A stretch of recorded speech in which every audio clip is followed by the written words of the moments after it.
Okay, good morning, everybody. The time is now 10 o'clock and I'll resume this inquiry, which is into an appeal made by Dido Property Limited against the decision of Buckinghamshire Council to refuse full planning permission for a film studios at land adjacent to the A4155 Marlow Road and Westhope Farm Lane, Marlow.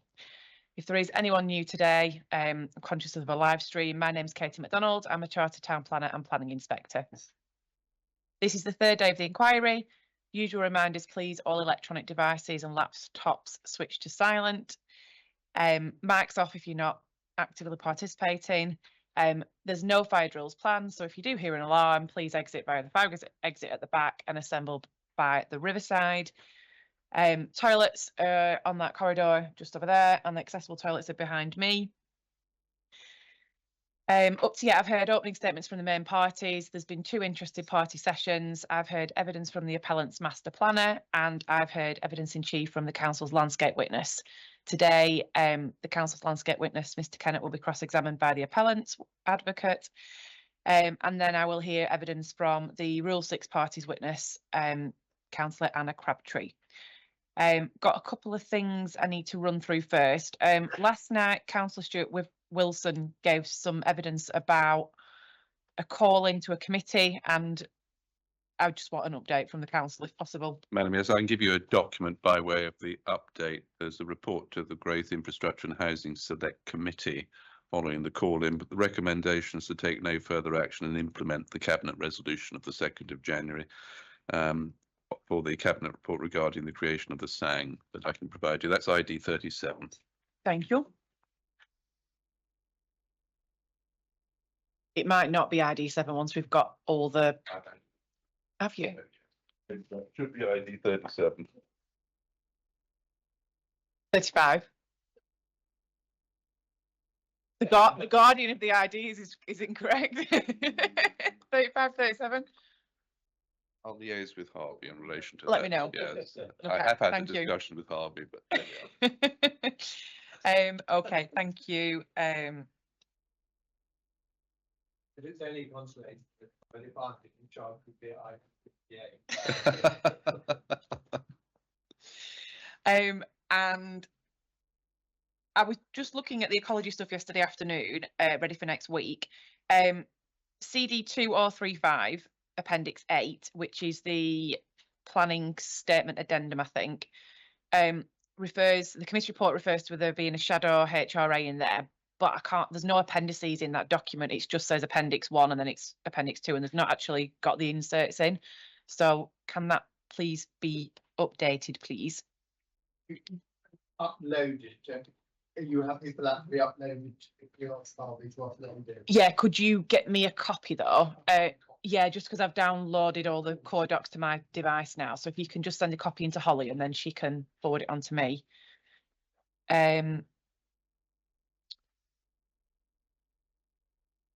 Yeah, and then the ecologists don't. Oh no, that's it. I think.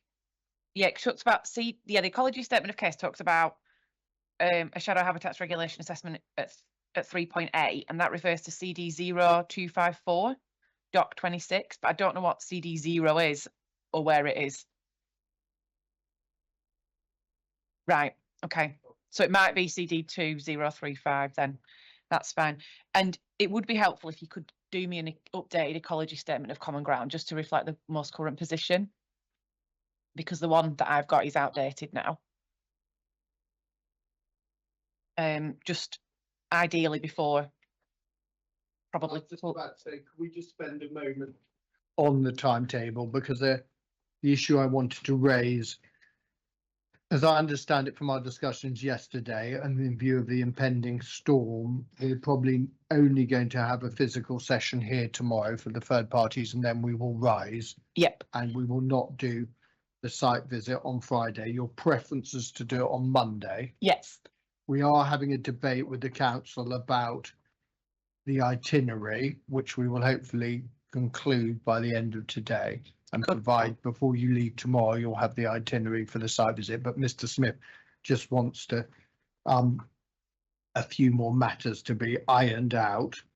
And then next week, obviously, we've got Mr. Smith, which will take the majority of next Tuesday. And then on the Wednesday, we'll have the roundtable on the ecology and noise. So would it be helpful if we tried to turn up on the morning of Tuesday, the 28th, with the updated ecology statement of common ground? Does that work? For Yes, that would be helpful. And then on the Wednesday, ecology, noise and Miss Cook on Pinewood. Yeah. And then obviously Thursday, Mr. Fannin and Mr. Kershaw Need, and Friday, Miss Neville from the appellants. That's just the menu next week. The menu. Yeah, that's fine. Site visit, anybody got any preference what time to meet for Monday?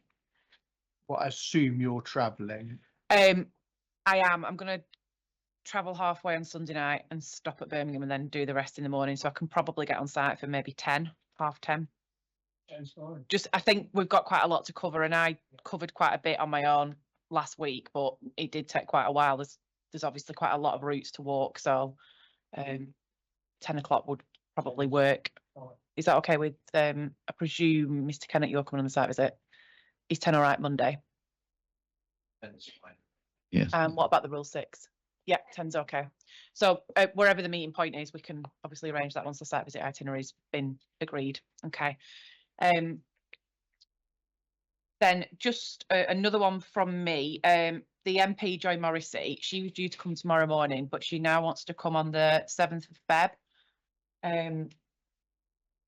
I'm just conscious that that's like the back end of week 3, and we'll have heard quite a bit of evidence by then. So I'll go to you, Mr. White, obviously, because she's objecting. Have you got any concerns about her coming on the morning of the 7th? Because we'll have heard pretty much most of, well, everything bar highways and planning. Well, the 2 points, Mom.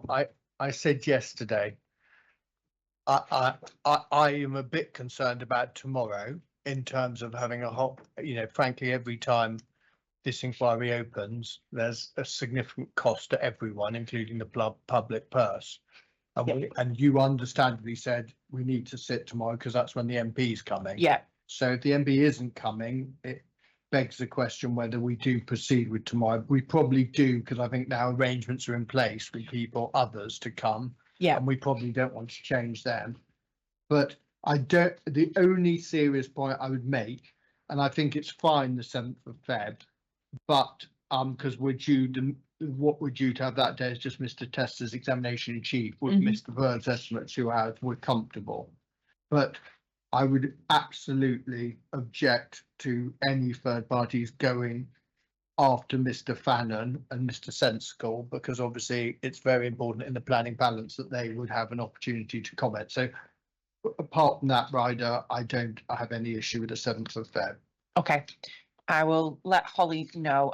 I don't want to hear from any interested parties after highways evidence has been given, because plan needs to mop up everything. So I think that's a real cut-off point for me anyway. And I'd rather get all interested parties done by the end of tomorrow, just because I think everyone can pick up bits in their evidence then as we're moving forward. Right, I'll let them know. I'll say ideally I'd rather if she came tomorrow, but if she absolutely can't, then 7th will have to work. Anything else from anybody before we start with the cross-examination? Nope. Okay. Right, Mr. White, you've estimated 3 hours. Can you let me know when a suitable point for a comfort break is mid-morning? I absolutely will. Thank you. And Mom, can I also, I'm going to make 2 points in the introduction. The first is that obviously the trouble with electronic documents and everything is it's impossible for a barrister to know when the witness and you have actually got the documents up. So I just ask for both of you to ask for more time, because Mr. Kennett will know there's nothing worse than trying to grapple with a question and find a document simultaneously. So just say if you need more time to get something up, because it does seem that the vagaries of the Wi-Fi mean that it does take some time. So that's the first rider. The second rider, Mum, is obviously the primary purpose of the cross-examination is to assist you, and I don't mind being told if you think a point's been dealt with enough, because obviously in the heat of the battle one can sometimes spend time on a point, but I'm happy for you to be And my microphone's not on, is that right? It is actually. Oh, none of the mics are working. Oh, that sounds like it is. That's Maybe, working. maybe the. Yep. I mean, I'm pretty loud anyway, so most Yeah. people can't hear me, but. Okay, so I will tell you to move on. Of If course, you would that- like me to, absolutely. Right, and would you also, what would you prefer? Would you like me to list roughly what I think we're going to touch on in terms of documents? I think when it's electronic, it doesn't make a huge difference whether you have notice of what's coming up or not. I don't know. I'm happy for I've got about probably collectively 15 documents that I'm going to address. I'm happy to give you a list. I'm happy to identify them as I go along, whatever. Just because they don't come up as, sometimes they don't come up as exactly what the name is, and I'm struggling to find them. So if you just tell me as you go along, then at least I can just go straight to it rather than trying to find it in a list of PDF docs. Fine. that And are on the top of also, the screen. actually, again, for Mr. Kennett and you, if there's a time, sometimes you get so overloaded with documents, you want the time to take things down. So maybe I will obviously be cognizant of that. Yeah. Mr. Kennett, just a reminder from me, answer the question that's asked of you, please. Even if you're conceding, it's normally set up that you'll answer yes or no, but you can qualify it afterwards under cross-examination. And your audibility was a little difficult yesterday, so just try I shall to endeavour to speak up today. Thank you. Okay, Mr. White, you're welcome to kick off your cross-examination. Thank you very much. Mr. Kennett, could we just please start by, could you take up, have you got a hard copy or physical copy or electronic copy of Mr. Smith's evidence? The physical copy, yeah. If you've got a physical copy, actually, before you do that, let me just for your sense and also the inspectors, let me just give you a roadmap of, I'm hesitant to use the word menu again, but what we've got ahead of us. I'm going to start off with introductory matters that hopefully shouldn't be too contentious and are not matters in dispute. Then I'm going to deal with the existing position, which hopefully again should largely not be contentious. I'm then going to deal with the policy position, which the relevant policies, and I know it will almost be inevitable. You might defer to Mr. Fannin on some of those matters, but I'm just going to deal with the ones that you may address in your evidence. Then I'm going to obviously deal with the future and the proposal, and then we will do an overall audit at the end. So that's broadly the roadmap of the cross-examination, which I hope at least gives you a sense. You can think internally. I think we're getting towards the end. So in terms of introductory matters, can we start with the parameters? The first, of course, and you very fairly, you haven't fallen into the trap of some of your colleagues, but you're very clear that the planning balance is not for you. You do not say planning permission should be refused. In essence, your primary function is to provide the material to allow the inspector and Mr. Fannin to effectively add weight to the harm that is agreed between you and Mr. Smith. Is that correct? That is correct. Yes. Thank you. Secondly, let's just deal with what we have to deal with. And I want to do a clear division between you and Mr. Fannin. If you could take up Mr. Smith's evidence, please, in page 4.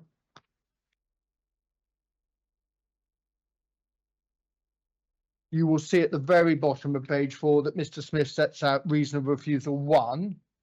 There's reason of refusal 2, and there's reason of refusal 3, and there's reason of refusal 7. Now, I know your involvement varies. The fundamental issue we need to grapple with is effectively set out in reason of refusal 3, is it not? And that has, as I understand it, and you'll recall this from my opening, the first allegation of harm is that there will be significant adverse impacts upon landscape character. The second allegation of harm in reason of refusal 3 is there will be significant adverse impacts upon visual amenity. And the third is that there will be significant adverse impacts on the setting of the Chilterns AOMB. I'm not saying there are adverse impacts on the setting. I'm saying we will come on to this. I'm saying there's adverse impacts on the national landscape from development in its setting, not on the setting itself. Okay, well, I'm Just to obviously, clarify. all right, I'll try and put it as neutrally as possible. We will obviously have to grapple with the effect both on the setting of the Chilterns National Landscape and obviously the Chilterns National Landscape itself. Correct. And I'm going to put that under the roof, the umbrella of the third allegation of harm. Now, there's also, as you know, under reason of refusal 1, there's an allegation about harm, spatial and visual harm to the openness of the green belt. And frankly, I don't think in your evidence or your proof you really deal with either openness or purposes. That's Mr. Fannon's bag principally. That's correct. I also think the 6th allegation, which is kind of, it's not in the reasons of refusal, but there is a degree of flirtation, if I may put it, and that's the coalescence of settlements. Are you content to deal with questions on the perceived or actual coalescence of settlements, or again, should I ask that of Mr. Fannon? I would defer that to Mr. Fannon. Okay. And then last, the reason of refusal 2, dealing with RUR4, you don't really deal with that much. Again, that's probably principally for Mr. Fannon. Is that fair? That is fair, yes. That's an evolving situation, I think. So I'll leave that to Mr. Fannon. Yeah, that's very polite. I like your politeness, right? So going back to the audit, we have principally, as you say, to deal with those the elements between you and Mr. Smith, principally that we need to deal with are harm to landscape character, harm to visual amenity, and harm both to the setting and the national landscape. Yeah. Now, can we start off, before we do that journey, can we also agree, if we take up your rebuttal, you very helpfully in D1 and D2 sought to summarise, the inspector's got 4 pieces of evidence that materially contribute to the debate. The first is obviously the original LVIA that was done by Gillespie's back with the application, which is your second column, correct? Yes. The third column is the Pegasus LVIA, which, as I understand it, was submitted in April 23 or April 24, just before the determination of the application at local level. But there was an updated LVIA presented by Pegasus. Is that correct? That's correct. Then obviously you've now seen Mr. Smith's LVIA, which is as Appendix A. That's the fourth column. And then you sought to put your view under, you've termed yourself as Bucks Council, which is perfectly understandable. That's effectively the 5th column. That's correct. Yeah. And again, we can note that your judgment is effectively the green shows a degree either of agreement or areas that you haven't traversed. For example, under the individual elements and features, you haven't entered the debate of the gently sloping rural areas or the hedgerows, etc. But you have entered the public rights of way as a receptor, and broadly where the green is, the inspector can note that you effectively, I think what you take the view is that there's broad agreement. I'll put it as neutrally as that between you and Mr. Smith. I mean, the greens and the reds are related much more to Mr. Smith and you rather than Pegasus and Gillespie. It's relating entirely to any differences or agreement between me and Mr. Smith on the significance of the effects that are concluded. So where we get to, I mean, the fact is, I think just to characterise on landscape character, both of you agree there are elements of harm, and we can see that particularly individual elements, aesthetic and perceptual, you don't deal. Overall character on the site and the immediate context, you are frankly in agreement, major, moderate, negative. Yes. Then we go the dispute, if there be a dispute on landscape character, lies beyond the area, which is in the immediacy of the site. I mean, and there's this minor negative against your major moderate negative. You'll remember my pedantic point at the end of your evidence in chief yesterday, but you take the view that that's a significant effect. That's correct. And then we've got I mean, it's a relatively minor, forgive me, but in relation to the Thames Valley slope within the national landscape, Mr. Smith's one rung below you, isn't he? Moderate, minor, you're moderate. Yes. And then finally, we've got the Winter Hill landscape character area 9C. And as you pointed out in examination, Chief, this is effectively A5 for Mr. Smith's evidence shows the landscape character areas for easy reference for the inspector. It does. And that, again, you're one rung above Mr. Smith on moderate, where he's moderate minor. That's correct. Now, I'm going to put it to you in view of the nature of the development. Overall, the difference between you and Mr. Smith, therefore, is actually the level of harm is not that considerable, because on landscape character, there are numerous rows, as we can see, and effectively you've used red on the free. I'll just do this exercise very boringly. 6, 7, 8, 9, 10, 11, 12, 13, 14, 15, 16 rows, of which 3 you've identified what you perceive to be a material difference between you and Mr. Smith on landscape character. That's right. Then if we just do the same exercise on visual effects, it's a bit more the disagreement. You've got effectively six differences, 6 red boxes. I think it's fair to say though, when we look at the receptors, and we'll come back to this, but we've got residents of 3 rows, recreational users on existing rights of way are obviously 7, 8, 9, 10, 11, 12, 13. So the vast majority of receptors under interest in terms of visual amenity are those walking around the site and in the national landscape and on Winter Hill, are they not? That's right. And then winter users.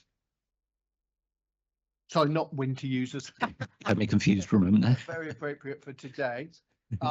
Vehicle users. That's correct. Can we just agree as a matter, and I hope this is fair. Obviously, I mean, from the way I understand it, we might have a bit of a dispute about the residents, and we'll come on to discuss this. And we might have a bit of a discussion about the sensitivity of vehicle users. But the principal battleground really on visual amenity is about those walking around in the vicinity of the site. The majority, I mean, we can see this because, again, you've got a total of 20 rows with visual amenity. And frankly, the majority, 13 of 20, involve those walking around or in the vicinity of the site. So the principal focus is on walkers in terms of visual amenity receptors. That's correct.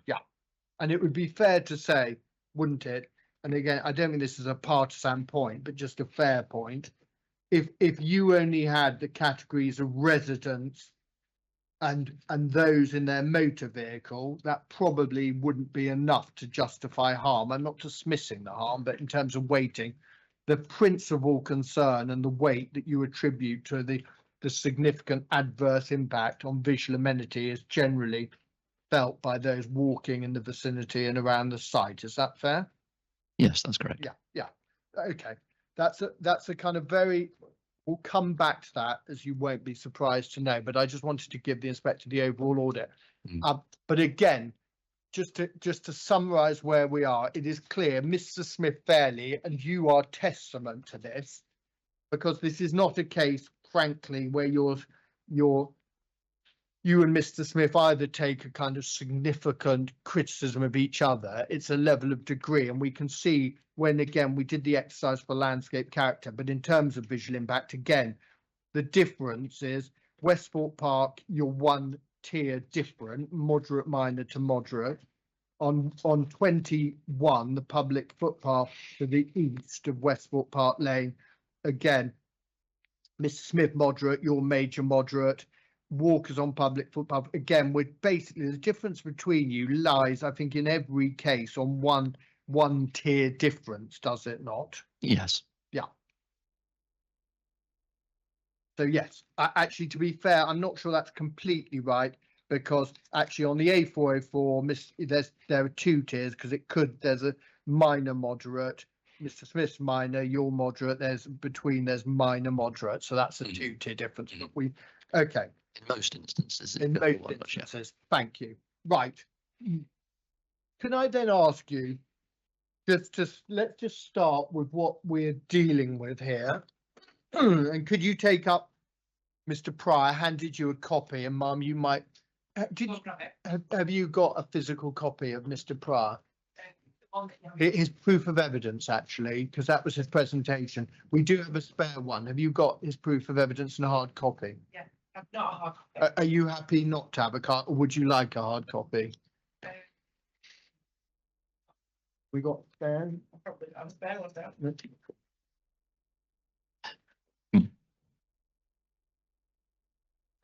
No, there we go. Can we, I think it would be helpful just for you to have it. Oh, well, no, this will have it on. No, that's Could I have the core document reference, because I don't have a hard copy. you. I handed it to you. It's on the floor. Oh, is that? Oh, sorry. Thank God. I thought you'd given me the design and access No, statement. I don't beg your worry, pardon. don't worry. It's completely my fault.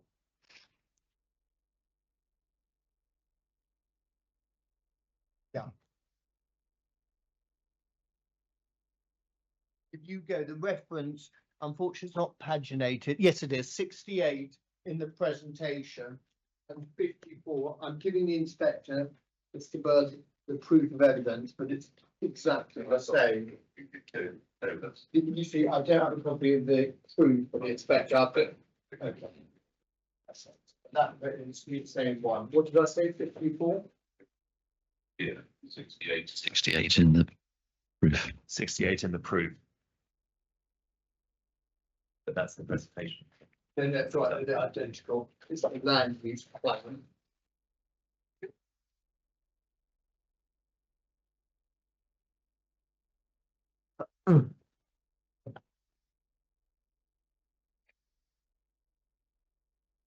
Now, Mr. Kennett, I hope if the process, the system works, you've got in front of you the land use plan. Do you have that in front of you? I do, yes. Now, we've also got this little baby Glivia.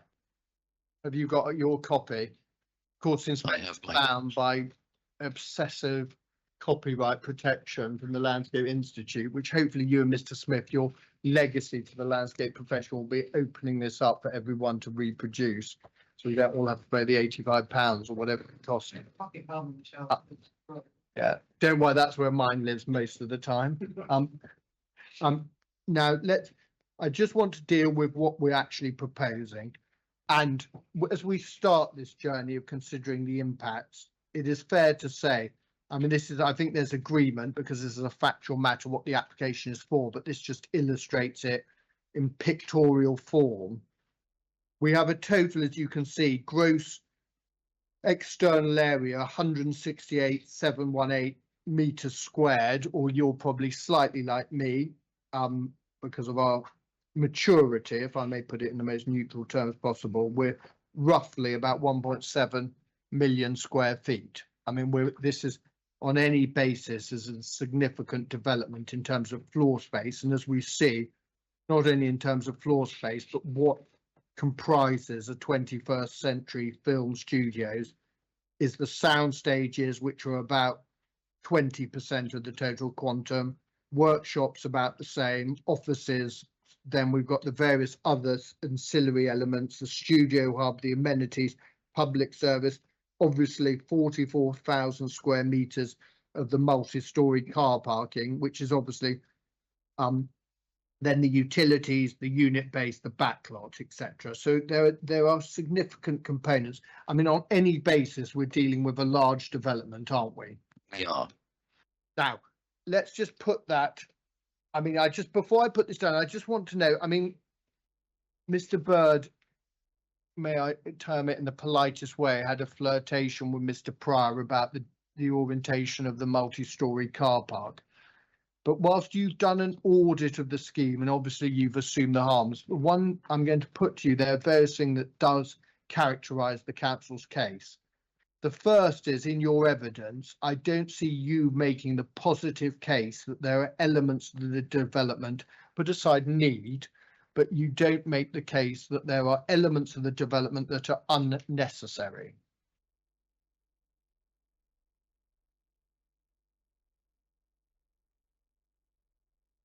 No, I don't think I do. Thank you. Also, again, and I only ask this question because of Mr. Bird's flirtation with Mr. Pryor. I don't see it, and we've got your consultation responses and we can go through with it. But obviously it's fair to say in your your 3 consultation responses, you obviously commented, and we'll go to them at various stages, but you didn't positively propose that there needed to be a material rethink of the disposition or layout of the various components of the project. Is that fair? That is correct. Yes, I understood from the early presentations that we had at the pre-application stage that this development, as Mr. Pryor said in his presentation, is a functional development. There's very complex needs between the buildings and spaces of this development, and therefore flexibility for layout and things like that, and the components that make up the development are fairly fixed. Yes, but also it's fair to say, I know in your proof you don't really advance any kind of material case that the designers and the landscape input have got things fundamentally wrong with the boundary treatments, the internal layout, in terms of landscaping and the proposal, in terms of the buffers, the relationships. There's not really, if I may put it, a nuts and bolts critique of the landscaping proposed. If I may term it, and if I'm being unfair, tell me, your point is frankly, fundamentally, there's not much that you can do to materially ameliorate the effects that you identify, but your case doesn't descend to a criticism of what's actually proposed in terms of the landscaping, is it? I make the point that most of the landscaping to do, I mean, we're talking about soft landscaping here, is at the site perimeter and on the central driveway leading to Westhorpe House. I did make some comments about the effect that both the development and the landscaping at the southern edge of plots 1 and 2A, that there would be a change in the character of the landscape experience as a result, in part from the landscaping and in part from the development itself. I completely understand that point. Yes. That how the site is perceived and the consequences of development there will be a difference. But my point is the mechanics, Mr. Kennett, and I'm sure you've sat where you've sat, as Mr. Smith has, with detailed criticism. The landscape buffer of 5 meters simply won't do the job that the appellants say it will do. My point is to you that generally the contentions made by the appellants of their landscaping proposals and the mitigation it provides is not a battleground you descend into. No. You have concerns, as I understand it, big picture, but my point, it seems to me that where the debate lies really goes to the principle of what is proposed rather than the detail in terms of landscaping. Is that fair? Yes, we've talked about the detail of the landscaping through the process, I think through the evolution of the planning application. So, for example, we had concerns about the landscape treatment of the eastern boundary, where off-site there is a band of trees, but on the site there is vegetation. I hesitate to call it hedgerow. I think it is scrub, but effectively a hedgerow. Immediately adjoining which some of the sound stages, which are the largest buildings, are proposed. So we addressed some concerns such as that through the process. Also changes to the northern boundary, where with the revised junction arrangement, some of the trees that were proposed for attention were subsequently to be removed. So we've sought within the confines of what the development is to make the best of the opportunities for landscaping. Yes. But where we are for the inspector's benefit, let's just, because I don't want to take time on an issue, but in our kind of world and our language, I think it's fair to characterize your evidence that your principal concerns are not related to the proposed landscaping. You do not, in either your rebuttal or your proof, have a detailed critique of what is proposed. No, we've not put forward a reason for refusal on the basis of design, which would encompass landscape elements as well as the buildings. So our concern is with the principle and the primary form and scale of development. Thank you. Right, now let's then, you can put away the land use plan for the moment. Could you take up a copy if you've got it, or at least access the Wickham District Local Plan of August 2019, which Mr. Fraser will, as he's the maestro of the CD documents, I think it's CD 4-001. I'm worried about the pessimism of the person who put the CD number together, that they thought each prefix would have 999 documents under it. There are, but imagine. Playing it Still, safe. I think Heathrow Terminal 5 comes to mind, but no. So CD4, I'm going to drop the 00, although bond is obviously relevant, but I'm just going to say CD41, because that's what it is. So CD41, this, yeah. Yeah. And could we just, I just want to spend a moment on context, please. Because let's just have a look. Obviously, and I'm sure the inspectors picked this up. You know this better than anyone, Mr. Kennett, because I think your journey, you lived through the years of unification, if I may tell you. You were previously a Wickham officer, is that correct? That's correct. You obviously heard, probably, maybe with a heavy heart or joy in your heart, about the unification of the authorities. Obviously, it happened in 2021. 2020. Subsumed into the Bucks County Council, which you now reside under. However, of course, the local plan, which promoted by the previous part of Bucks, the Wickham District Council, and let's just have a look. I just want to set the context of the site, and could you go to page Roman numerals 14, the executive summary at the beginning of the plan?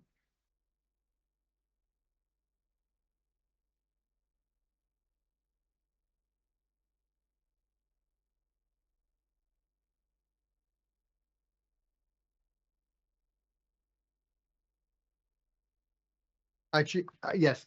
Can we, on that, do you see what we have? The district, the old district of Wickham, started just south of Aylesbury and went to the Thames. Henley's just outside. I think Henley's just in South Oxfordshire, isn't it? But Remenham's in Wokingham. Then we go on to, so the district goes to the edge of Beaconsfield. 71% of the district fell within the national landscape, and then 48% of the district falls within the metropolitan green belt. So I think one could say, in terms of designations, and I know obviously green belt isn't. It's interesting though. So we had an administrative area before unification. Before it became a unification, it sounds something about like Korea. I'm probably the wrong term. Unitary authority, but the vast majority of the district, 7/10 were in the national landscape, and 50%, well, 48% in the green belt, wasn't it? That was the position in Wickham. That's right. And we can see that if you go to page 47 of, I'm sorry, I haven't got the PDF numbers because I'm using hard copy. It is page 4. That should hopefully be the settlement hierarchy plan. Yes. Have you got that? Yeah. Just what this looks like, obviously, is we can see High Wickham is, I'm not interested, obviously, with you with the settlement hierarchy. I'm far more interested in the green belt. We can see the green belt, not unsurprisingly, the 48% lies predominantly in the eastern part of the district, obviously in closer proximity to London, but we also note the 71%, which are the green dots, which are the A, O and B. That's correct, yes. And we note, I mean, therefore, we are dealing with a historic administrative area that was heavily constrained by Greenbelt and A and B designation, don't we? We do. And we also know. Sorry, just let me get this. If you could you take up Mr. Smith's proof of evidence, please? Actually, sorry, before we do that, I apologise. Could you just go to paragraph 4.29 on page 48? Just the page beyond that. Do you see para 4.29? Yes. Under the strategy, what's said is whilst benefiting from a good employment base and a good range of local services, Marlow is severely constrained by Greenbelt, AONB and the floodplain of the River Thames. Development will therefore be focused with the town and be more limited in scale. Marlow is an important employment location within the Thames Valley and one of the district's key employment areas at Globe Park. Do you see that? I do. And there also is just one other. While we're on that, we also note, if you go back to the executive strategy, could you please look at Roman numeral 18? Okay. I think I have that. And just where do you see there's just a note, and this is the reference I picked up in my opening under rural areas. Do you see Little Marlow? Yeah. The area of the former gravel pits and the land between Abbotsbrook and the A404 is identified for a country park. So in the development plan, the area is identified as that of a former gravel pit area. Do you see that? Yes. Now, just to put these statistics in a Bucks context, could you just take up Mr. Smith's proof of evidence, please? Go to paragraph 343 of Mr. Smith.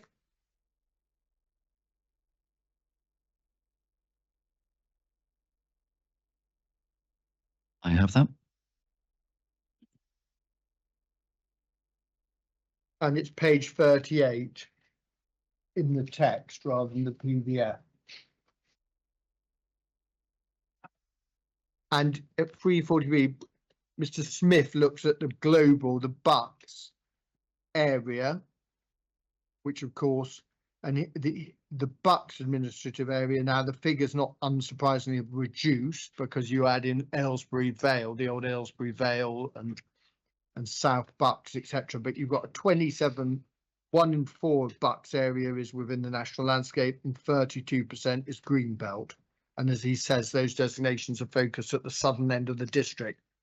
So that's the context, isn't it? Of actually, before I go on, also to note, and I know this is dependent on the red line, but at 344, it's also noteworthy, isn't it, that Mr. Smith says within the red line, he gives a figure that 40% of the appeal site would be occupied by permanent buildings. So notwithstanding the 1.7 million square foot of buildings, there is obviously, it's a manifestation probably of the appeal site size, the 36 hectares, but also the areas, there are significant areas, the back lot and the areas to the south where there won't be permanent buildings. That is a feature of the development, isn't it? That 60% within the red line does not have occupation proposed by permanent buildings. I'm taking that as read, yes. Yes, thank you. Now, can we just deal with a few matters as well? If we take up the statement of the landscape statement of common ground.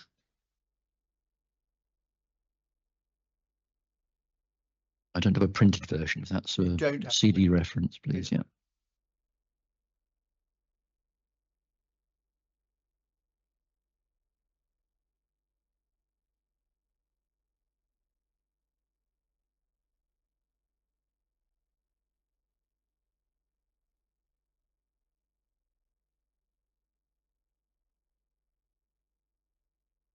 And can we start off with 35?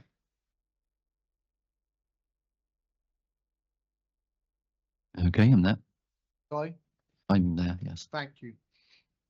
You can see the study area that Pegasus used was a 3 kilometre buffer is agreed to be appropriate. So in terms of using a Russian doll scenario, we can agree that it is Mr. Smith and your collective view that the area that needs to be considered for the consideration of the effects at its maximum is 3 kilometres.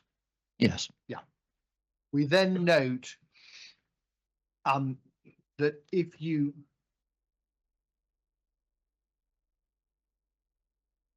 we also need to just consider for a moment in the context. I asked you a question about the development. It's also true, isn't it? I mean, there's been various characterizations of what is proposed, but can we agree that one of the things the development doesn't propose is there will be no external pipe work? It's not like a kind of incinerator. There's no stacks, no chimneys, no silos, no stockpiles of raw materials, etc.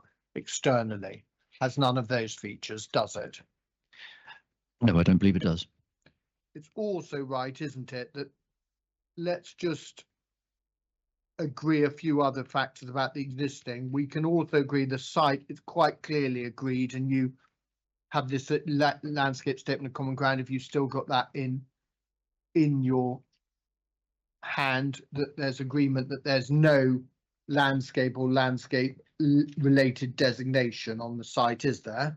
That's correct. It's not a case where it's ever been under such a landscape designation. I mean, Wickham never employed like an area of great value or any other kind of local moniker for identifying value. Actually, but they were dropped in the last local plan. Okay, dropped in the last local plan, but not, this area wasn't identified within that area. I don't remember it being so, no. Okay. Right, if you're wrong on that, come back and tell us, because it's a factual position. It's also right, isn't it, just in the context, although, and the inspectors picked this up in terms of the presence of Westthorpe House and Corners Cottage, i.e. heritage assets, the council do not contend a heritage reason of refusal on the proposal. The reason for refusal was not put forward, no. It's also right, isn't it, just again, that Greenbelt you accept in I think the landscape statement of common ground at 18, that it's a spatial planning designation and doesn't imply landscape value. Correct. And it's also right, as you say, at 19, that whatever one does with RUR4, and I'll have the debate with Mr. Fannon, it is not a landscape designation. It's about use, isn't it? It's a recreational designation, essentially. Yeah. But we know, probably because some of the parks I spent my children's childhood in, a recreation use does not equate to visual or landscape quality, does it? There's no inherent marriage. No, I mean, some recreational uses will seek to benefit from the landscape that they're in. So there can be a relationship between the landscape of the location and its recreational appeal and use.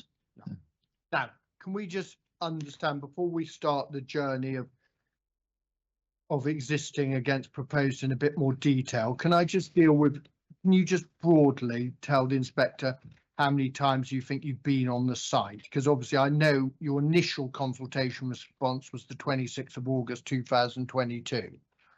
So in writing that, I mean, broadly from memory, and I'm not going to hold your feet to the fire, but broadly from your rough recollection, in the past 3 years, how many times do you think you visited the site? I've visited the site as a whole, I think once. I've walked the footpath that runs through the site on perhaps half a dozen occasions since then, and I have reason to travel past the site on a regular basis, mostly driving, not always. You recall, did you walk the footpath before your initial response at August 22? Yes, I would. Well, I don't have the exact dates, but I can't imagine I wouldn't have provided a response without walking that path. Yes. Well, I agree completely. That would be my expectation. So yes, so the your instinctive view, which I'm certainly not going to challenge, is you probably did walk the footpaths before that. I mean, obviously, I would have done in that this site came forward as May a 22. prior to May 22. The site came forward as a potential allocation in the local plan and was considered at that stage. And I believe I visited the site, albeit briefly, on that occasion too. Oh, okay. So, but I mean, Miss Tollett, well, you weren't here last night, but Miss Tollett, who you will know from her previous life, mentioned the consideration at the local plan. But your recollection is when the council were considering allocations in this plan, Yes, obviously the appeal site, as she said, was under consideration. yes. And you think you first cast your eye on a consideration of it and its consequences of development back in probably 2016-17 when the plan was emerging. Correct. And can I also ask, in you obviously set out your professional experience in your beginning. Have you been involved in landfill restorations? I have, yes. Now, can we then move on to the existing position? And I just want your agreement. You see, I just want in the first, if we could go back to Mr. Smith, please. And could we take up reason of refusal 3?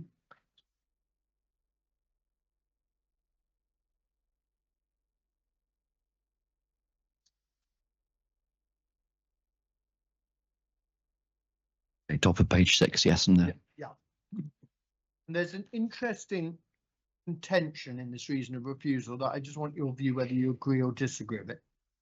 It starts off, the proposed development intrudes upon and obscures views between the Thames Valley and Chilterns A and B and breaks the continuity of the open rural landscape between them.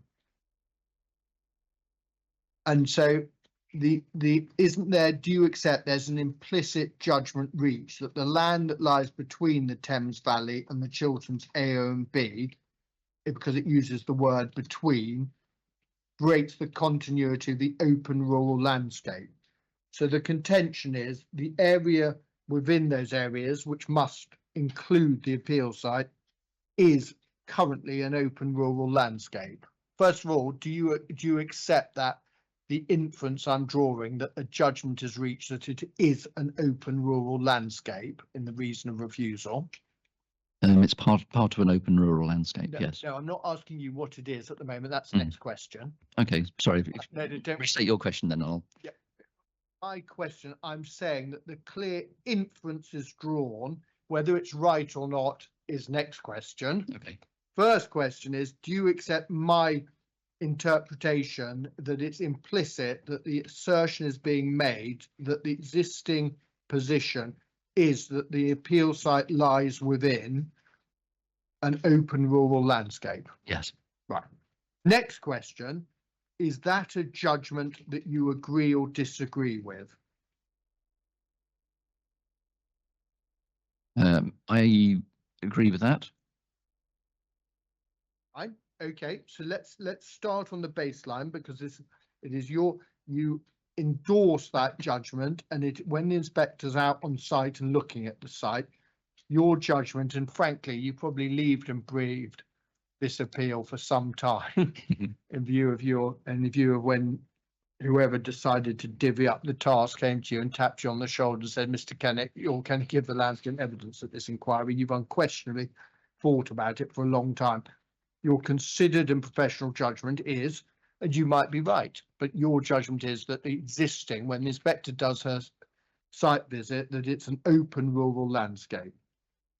I use the word countryside in my proof, open countryside. I don't myself use the word rural. Okay, so but that's important. You clearly think that distinction's important. I mean, I don't mind which way you jump, frankly, but I just want to be clear where we start our journey, and the inspector will obviously reach a judgment on the weight to give to your conclusion. But then you would have, would you, the continuity of the open countryside between them, Is that your, That's the terminology I've used, yes. okay, so you don't, frankly, your judgment, you don't, well, let me ask this, because frankly, I'm just a mere barrister. What do you perceive the distinction between a rural landscape and open countryside? It's quite a grey area. I think countryside I use to essentially mean sort of areas outside of the built up areas, and the word rural sort of has connotations of something rather more picturesque, I think, than countryside. So I feel that countryside is my preferred term to use. I mean, we'll come on to this, but it sounds like if you were grabbing adjectives to describe the appeal site, picturesque wouldn't be the one of the first you took off the shelf. Is that fair? Correct. Thank you. Then we go on, you see, to deal with, you see, I'm going to put a proposition to you, and if you think I'm being unfair, absolutely say so. But I'm going to say that in your proof, there's a marked lack of recognition of the existence and presence of Marlow and all that entails. I mean, do you accept that Marlow, from your site visits, walking the footpath, do you accept that to a degree, and the inspector frankly will reach a view on this on her site visits, but do you accept that Marlow does influence the site by and the various components of Marlow in terms of landscape character and visual amenity, its presence, its consequences, its noise generation, its light, its activity, all have influenced the appeal site? Those are all elements that are characteristic of the western side of. Can I remind you just to do yes or no and then? Sorry, go on. Please, thank you. It's easier for me. Yes, Marlow is a feature in the landscape. It adjoins the western side of the site, and some of its urban influences are evident either from the site or in views of the site. But you accept, don't you, in the landscape statement of common ground at para 4, if you've still got it up on your. Bear with me a moment. Yep, absolutely.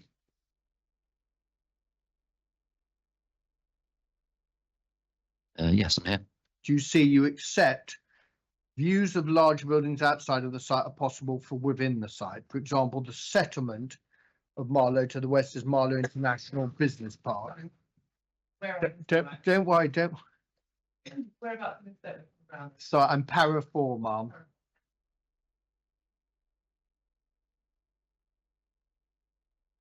And para 4, you see that within the site, you do get within the set of example views of large buildings. And of course, the largest and most noteworthy building, not that that says it in the landscape statement of common ground, but I'm not sure, and forgive me, last thing I want to do is contradict you and Mr. Smith.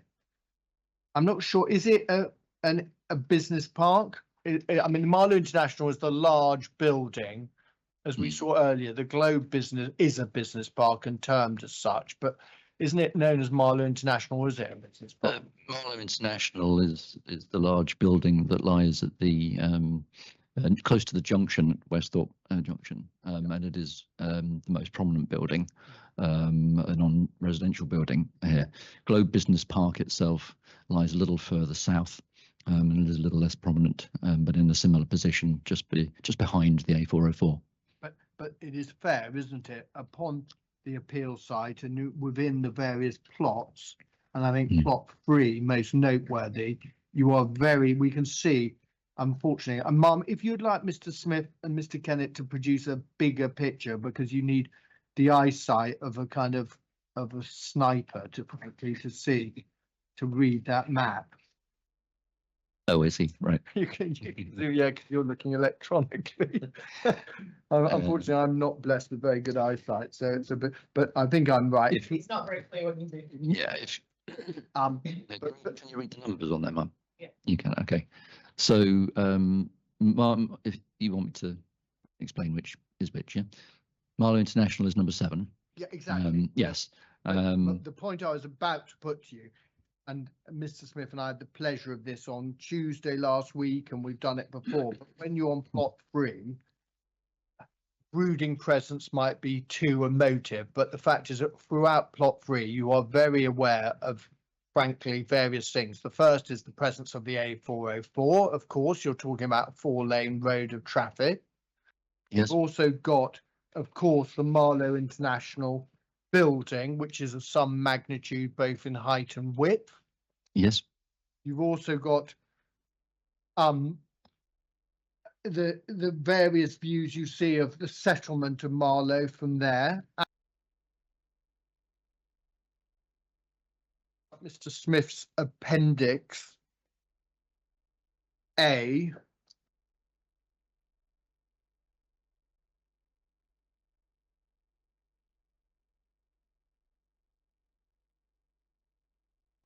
I have that. You know, I've got the wrong reference. I think it might be I. It's just you've seen in Mr. Smith's evidence, and he will unquestionably give me the right reference any moment, is the extract from the CPRE work. A10.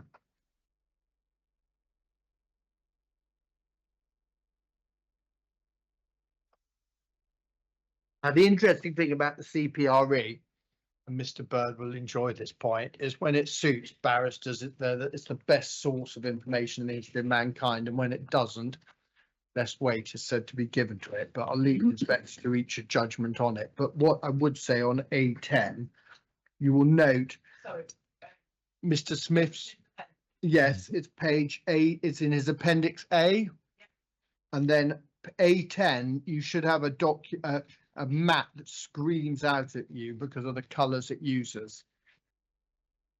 Oh, it's Near the start of the electronic document, 15. it looks like that. That's it. That one. Yeah, Mr. Kennett, thank you. You can, Sorry, I have the benefit of being. you have the benefit of seeing that. Yeah. I can't see what you're writing. It's okay. Change that bang goes BBC Sport. A10. Now, as you can see from the levels of lighting there, what we've got, the extreme brightest, this is where I need my Farrow and ball chart, but the brightest is effectively the mauve, the second less red, etc., etc. Basically, the better you want more greens and blues in a sense to make it darker. Yellow's kind of brighter. I mean, the simple point is the western side of the appeal side. I mean, the second brightest area is that kind of red cross. And that extends just to the east of the A404. And then on the appeal site, for significant amounts of the appeal site, you've got, it's extremely, what's in the third highest category of brightness, isn't it? Currently. Yes, sorry, I'm just trying to determine where it is on that scale, but it's the upper middle range on that scale. Is that fair to say? I think fairly, the western side of the appeal site is 8 to 16, with the brightest being above 32. So we're in the third highest category. I mean, this is the point about open countryside. And I mean, the fact is, I think fairly, if the CPRE are right, it's quite noteworthy, isn't it, that this site is heavily influenced by lighting, principally from both, I imagine, the sources of both Marlow and the road infrastructure that exists currently. It's suggesting that, yes, the light influences from Marlow and the adjoining road affect the western side of the site. Well, yes, well, not just affect. I mean, to be fair, let's put it in its category. It's in the third highest area possible for light. That you wouldn't expect to find that in an area that one could characterize, frankly, as open rural landscape, unless you were running a kind of outdoor, like the athletics track and you were in the middle of the athletic. I mean, the lighting I mean, that categorization relates, as we can see, to the urban area. There's not a different scale for countryside and rural. It's the same scale wherever you are. And we can see that the centre, that Marlow has that red cross. And Yeah. then we're the next category down. So we're the third highest category, whether you be in Piccadilly Circus or whether you be on the top of Helvellyn. Yes. And that area, so what you've got, that's in relation to the west. Then in the east, you've also got, I know they're retractable, but you've got the floodlights. The athletics track is noteworthy of having floodlights that are retractable, aren't they? They are. And I assume that you will know from other cases that floodlights, the whole aim of floodlights is to give you meaningful light in the hours of darkness so people don't run off the track and crash. That's correct. Yeah. You also have Westthorpe House. Oh, sorry, just before we move from the athletics track, they are retractable and they are in temporary use for the very reasons to minimise the effects of light in this location. Unquestionably true. But there is also Westthorpe House. Have you walked around there in the evening? Have you seen the extent of external lighting of that development? I haven't been there in the evening, no. No, you haven't. All right. Well, Mum, we take the view you might be assisted unaccompanied, but you might take the view of having a look at the evening scenario. Westthorpe Park, have you looked at the street lighting within that development? No, I haven't. Have you looked at the Westthorpe roundabout and the extent of lighting at night on the roundabout? Yes, I have. And again, I mean, the factual position is there is street lighting on the A4155, isn't there? There's lighting on the roundabout. There is not lighting actually on the A404 main carriageway, but there's also lighting within the Marlow International Car Park. Yes, I believe so. And all those elements currently, as we can see, I mean, are generating the light that's effectively, I don't think it's too strong to put it, flooding across the appeal site in the form shown on A10. Well, I would have to see it in person to describe it as flooding across the site. I'm not in a position to say that's true. Well, Mr. The light does affect that part of the site, yes. Let's cut to the chase on this point. Is it fair to say on your numerous trips along the footpath and the one trip across the site, you have not undertaken a visit in the night? Otherwise, you'd give it big to tell us what it looks like in your view at night time, the extent of lighting.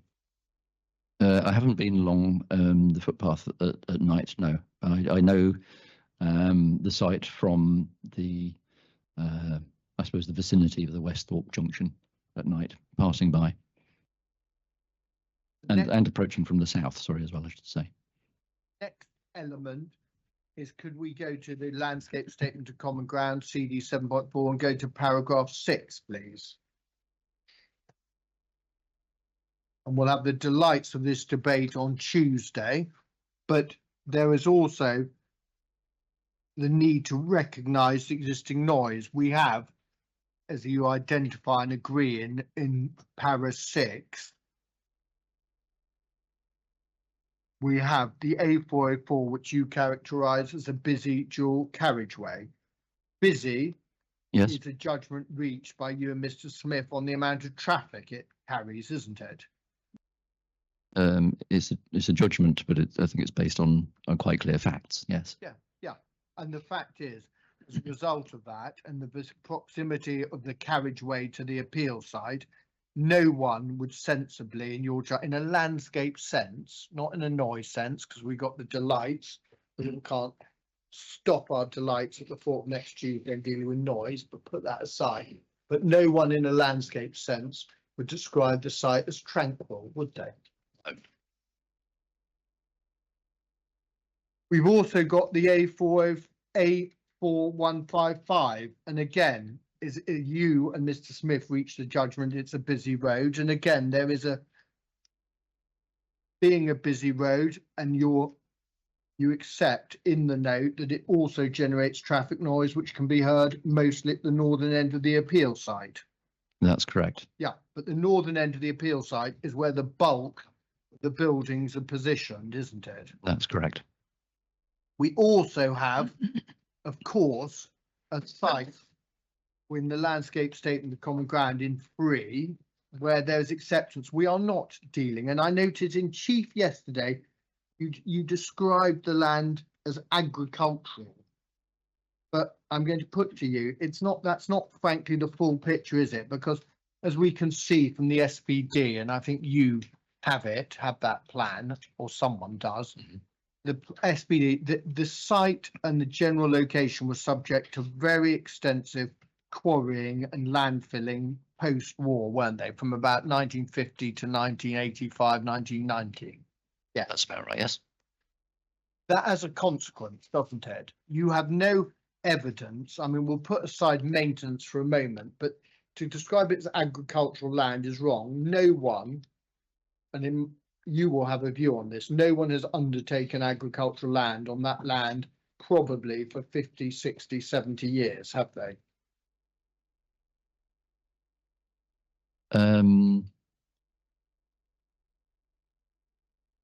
I don't know is the answer to that, to be honest. Okay, but you all right, let's turn it around. You have no evidence that since it was restored that anyone has attempted to undertake any form of agricultural activity on that land for obvious reasons. It's significant amounts of it have all sorts of stuff inside. Before we had the EA, I mean, you will know from your experience, won't you, that landfill, let's put it like this, that the records of what was actually put in when Barry turns up in his lorry and empties it effectively in the quarry.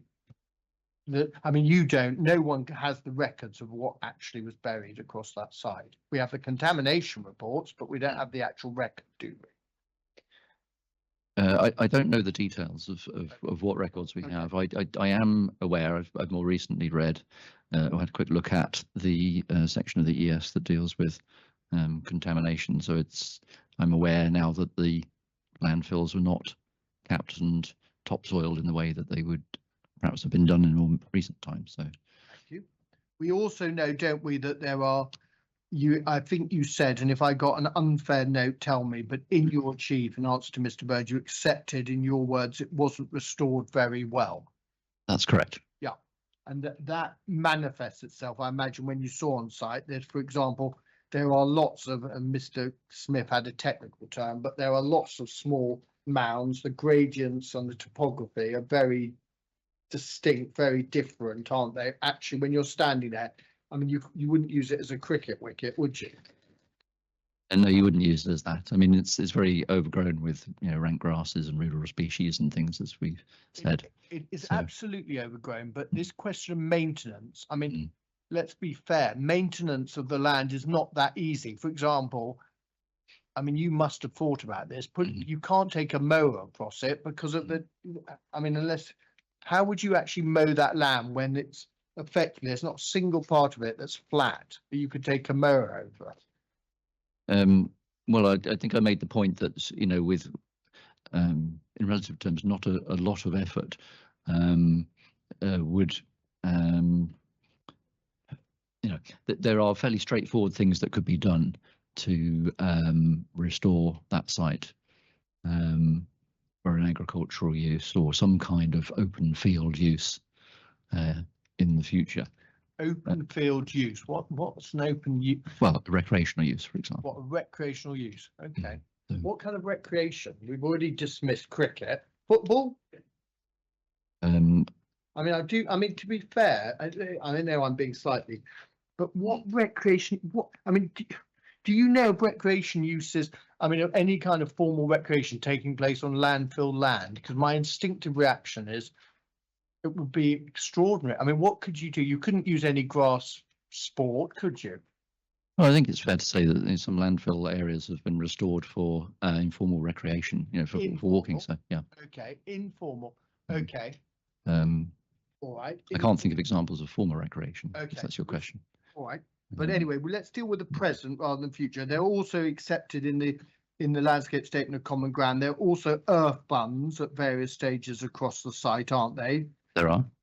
There are also Significant non-native planting, again, that's in 3, a mixture of native, significant I added, but a mixture of native and non-native tree and shrub species, including the line of Lombardy poplars, which are very visible on the site's northern frontage. I added very visible, but I hope that you wouldn't disagree with that, would you? They're a distinctive feature that you can see from the surrounding area. So Now, let's then bring this all together. Could you please take up, actually, it's Mr. Smith's 2.45, please?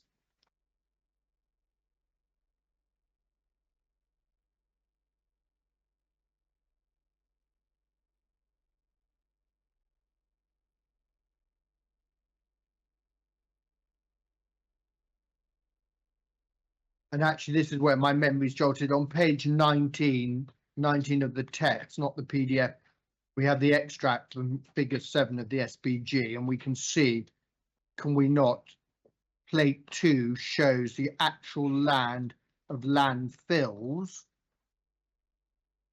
I don't know whether landfills is used in the wider sense. I mean, by definition,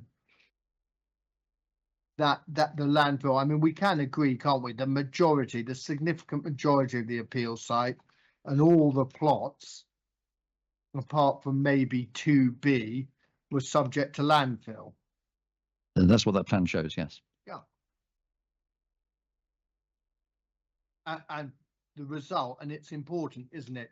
I mean, we'll deal with residential amenity also next week, but Westthorpe House and Westthorpe Park, it's fair to characterise them as sitting slap bang in land that was historically used for landfill.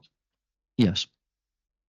And if we go back to 245, the point I wanted to put to you, and about the objective judgments of the existing in the SBG or SBD, the judgment was reached. You see 3 lines down, para 3.24 of the council document notes that there is considerable variation in landscape quality due to the extraction of gravel and other urban influences. Yes, I see that. So that was the judgment in 2002.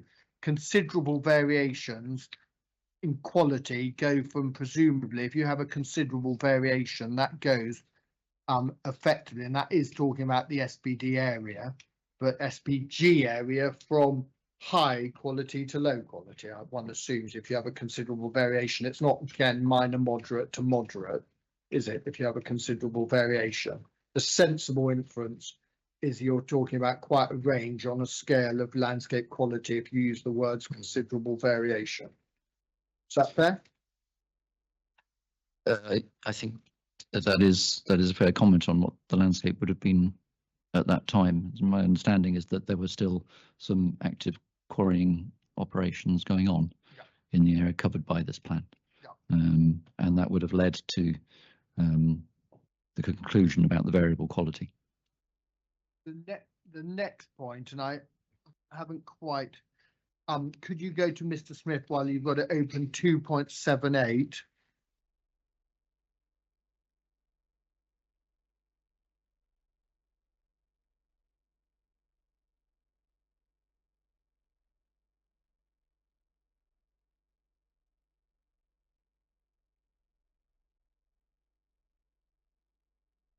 I'm there. Sometime in the autumn of 2009, there was a proposal to build community football facilities, wasn't there, at the site? And we note that the appeal was dismissed on the 22nd of Feb 2010. But what we note that Mr. Smith brings to the inquiry's attention is the inspector stated that the landscape to the east of the A404 has an urban edge character.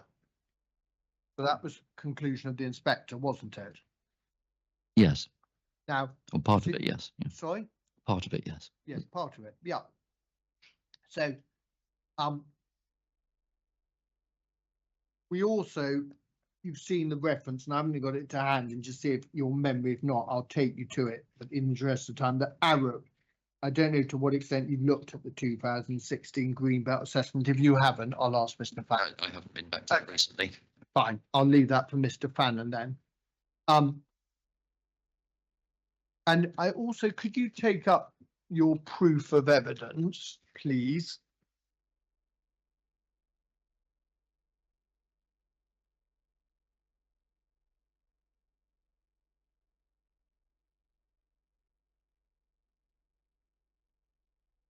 And at page 22 at the top at 5.5, your final sentence.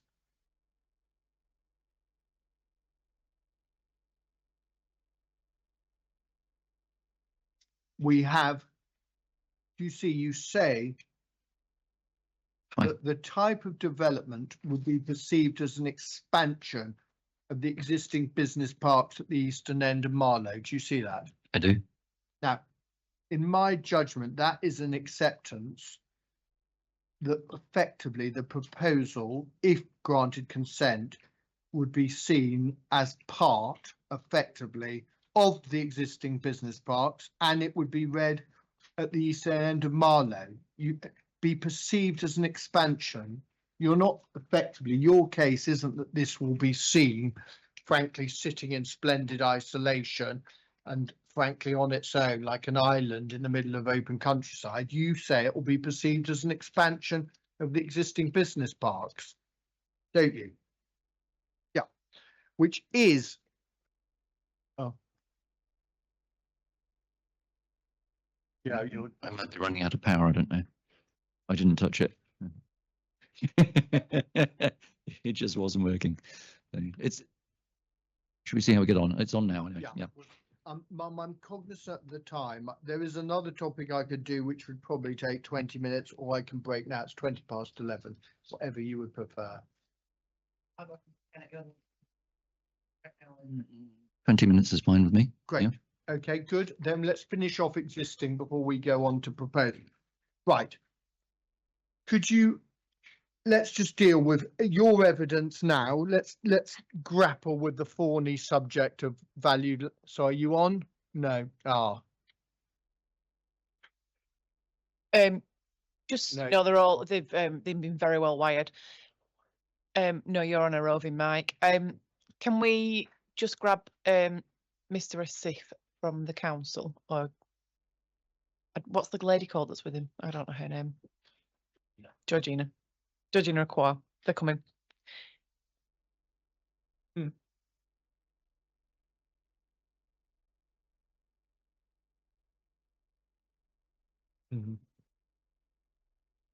Harvey has the most purposeful walk I've ever seen. It's going on and off. I think the battery's gone. I think the battery on it's not. So it's intermittently playing up. Can we?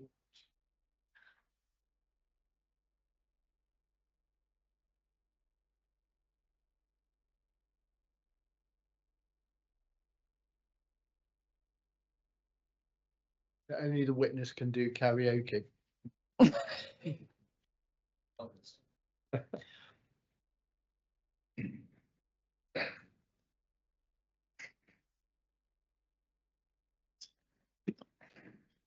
Yeah. Definitely on. Super. Thank you. Thank you. Right. Can I just ask anyone in the audience if the microphone goes out, tell us, because obviously it's important you're heard. And Yeah. right. Just before we moved on, sorry, because my microphone cut out before I made a point about the perception of the development as an expansion of Marlow. One of the things that's very evident to people who are travelling through this area is that Marlow is very clearly set to one side of the A404, with countryside on the other side, and it will be a significant change in perception for the business parks, or a perception of the expansion of the business parks to cross the A404 into the adjacent countryside. So from that perspective, that would be seen as quite a significant change to the current situation. I understand that, but we're still under the heading of expansion of existing rather than insertion of new. Yes. Yeah. Right. Let's now, just to get your appetite up for the break, let's have a chat about valued landscape. And I know, in the view of what you said in relation to my learned friend, you, and probably in the light of what we said in opening, this isn't a surprise that this would be the subject of a bit of debate.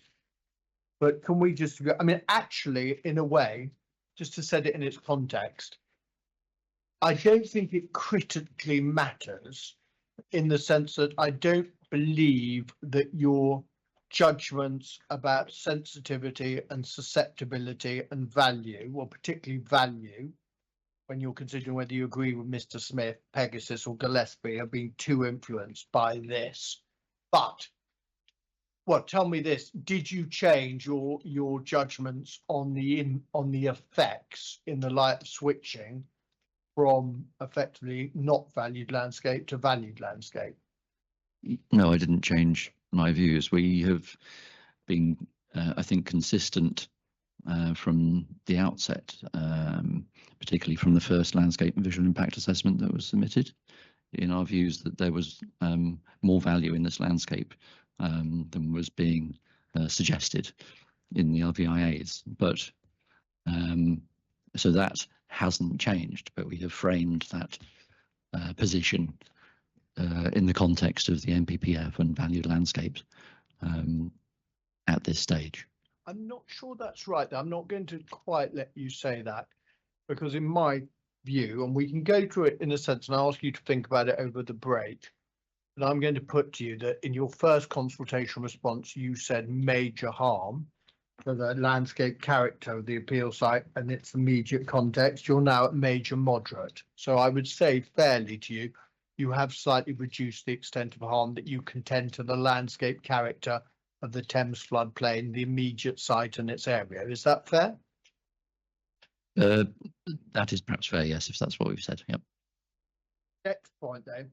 I mean, I just want to ask, I mean, let's just deal with the factual position, then I'll put the question. I think the factual position is agreed, and you certainly didn't go to these in your examination in chief. You gave your first consultation response in August 22, and we don't need to look it up unless you want to. That's CD 313. No contention of value in the context of the NPPF. Second consultation response, April 23, which is CD 314. No assertion of value. No contention by you or Mr. Fannin in October 23 in the planning officer's report. No contention in the reasons of refusal or in the officer's report in May 24. So in those 5 documents and in the LPA statement of case, which was, I think, September 24, no, in those 6 documents, there is no contention that the land be valued, is there? No, we don't make a case for a valued landscape in terms of the NPPF.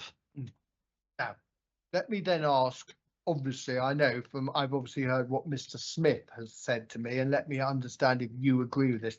Invariably, in the context of the landscape statement of common ground, and we know this is addressed, obviously both you and Mr. Smith grappled with this, and I think it's fair, as we know, under paragraphs 15 to 19, there was an issue and about value as well, and it goes on later on, areas of disagreement. Clearly you deal with this post 41 about whether it be valued, but in those discussions it's at G, post para 41G, the council witnesses concluded it's valued landscape. You see that? Page 6. Yes. And I just want to ask you, so we note, because this was signed, I think, in early December 20, or was it November? It doesn't really matter. By that stage, you had taken the view it was valued. But I just want to ask, what do you say? I mean, you said you considered the site as early as 2018. I'm not going to do the incredibly tedious exercise of walking back through the 5 previous NPPFs, you'll be pleased to know, but valued landscape was beginning to be thought about. But what I do want to know is, do you say that from mid 22, when you first knew of this application, to November, December 24, i.e. 2.5 years, you did think about whether it was valued or not, and you concluded it wasn't? Or did you not consider the whole issue of whether it be valued landscape under the MPPF? What actually happened, please, Mr. Kennett? I didn't give consideration to whether it qualified as a valued landscape in terms of the MPPF. Well, I don't want to be unfair in any shape or form, but you will understand from my perspective, I've got to put the point to you. You are a highly experienced landscape consultant. You know from the MPPF that whether landscape is valued or not is quite an important consideration. It is. And I'm going to put to you that it is frankly remarkable that someone of your experience, knowledge and understanding of this field spent 2.5 years thinking about the biggest development in Bucks and did not think about whether it be in a site that be a valued landscape or not. I mean, It was an oversight on my part not to have addressed that at the time. That's why I felt it important not to give that consideration when it came up as part of the statement of common ground, and to address it properly in this inquiry. Now, can I just ask, because just before we deal with whether you're right or not, and we're going to break in 10 minutes when we put this to bed, but I've got 2 matters that will take us up. What you don't do in your proof of evidence is identify the area that you consider valued. And from Mr. Smith and I make the inference, and tell us if we're wrong, but the inference we draw, the reason you take the view that it's valued is because you include it within the area of the national landscape. You take it that's inherently part of the consideration, and the geographical area you consider takes into account the national landscape and effectively the Winter Hill, the Thames Slope area as well.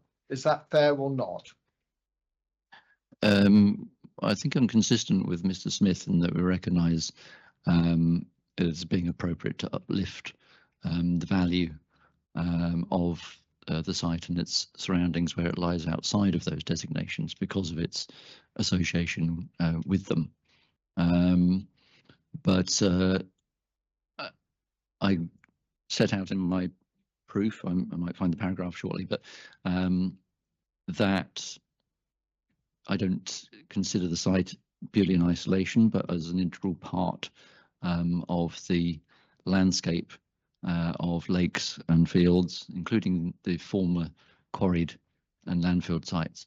It's an integral part of that quite distinctive landscape that is the Little Marlow Lakes.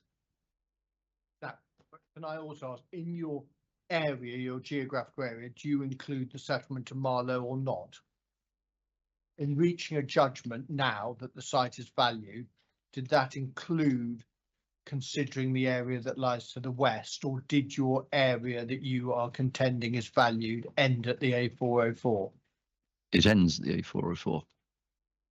But that, in a sense, though, isn't that, and forgive the phrase, but a degree of cherry picking? You take the national landscape, you take Winter Hill. I mean, frankly, the settlement of Marlow is far closer than anything at Winter Hill, isn't it? It is, and I don't deny that Marlow has some influence on it. But not just, but it must.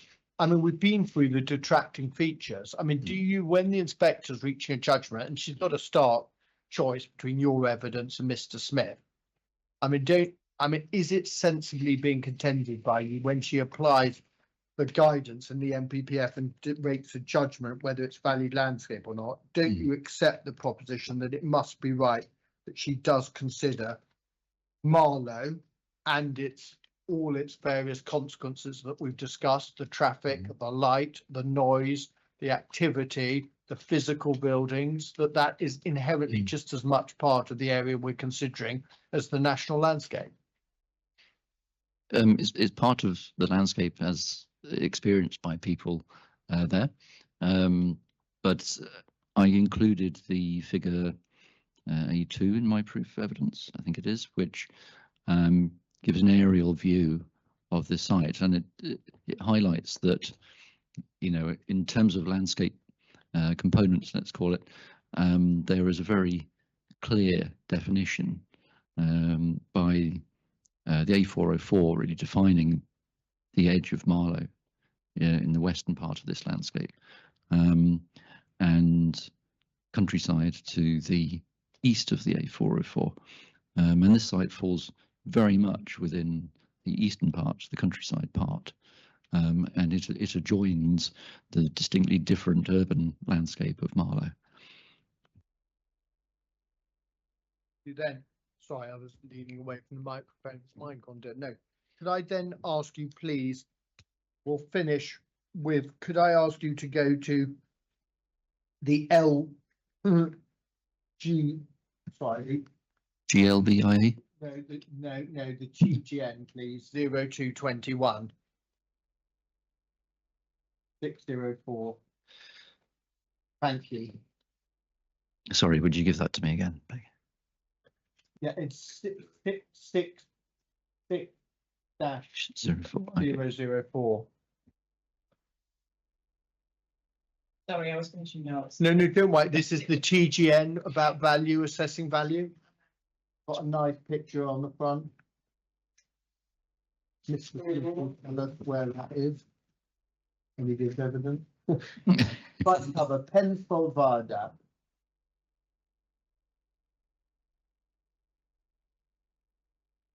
And very, just do you see under acknowledgements, Mr. Smith is the 4th bullet point.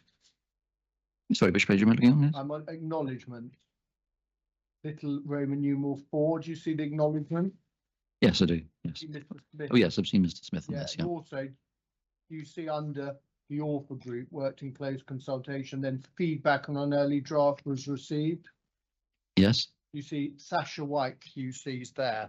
I do. I raise that because you I might. hadn't spotted you there before. The reason I raise that is because Mr. Fraser said to Mr. Smith, "Why the hell did you ask Mr. White his opinion on this document?"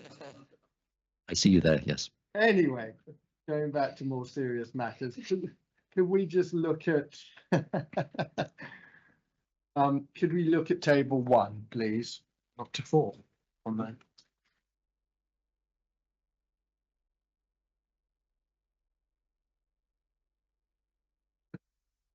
Okay, I have that. Now, the criteria, and you accept, I don't mean there's any dispute between you and Mr. Smith, you accept both table 1 and obviously Glivia has a comparative table 5.1, that those are the kind of, they set the tram lines for the factors you consider. They do. And broadly, both you and Mr. Smith go through this exercise, you reach different destinations. Mr. Smith says no value, you say valued. Yes. I'm just going to spend a moment on your, because I'm going to put to you, when you do this exercise, natural heritage, you see, I'm going to put to you that, I mean, frankly, let's do this exercise 2 ways in the interest of time. The first is, as I understand it, I mean, if you look at the site itself, I'm going to put to you that it's very difficult for any of these criteria, frankly, to be met. The only way you can effectively get the criteria to meet, or the site to meet the definition, is by marrying it with a greater area, including the national landscape. And the reason I make good that proposition to you, Mr. Kennett, is, for example, when you look at the definition of what is natural heritage, cultural heritage, etc. I mean, there's just, well, we can take this, let's just briefly take it in terms. Natural heritage. Sorry, just moving to the page you're looking at here. Sorry? Which page are you looking Page 1, yeah, page 7. 7. Yeah. Okay. But sorry. Oh, I see. You're right. Yeah. Yeah, you're absolutely right, Ma'am. Page 11 in the electronic version, page 7 in the text. When Mr. Smith goes to revise this, he must ditch, like the local plan, Roman numerals early on, because it puts PDFs completely different to the pages. I'd keep these things simple. But anyway, natural heritage.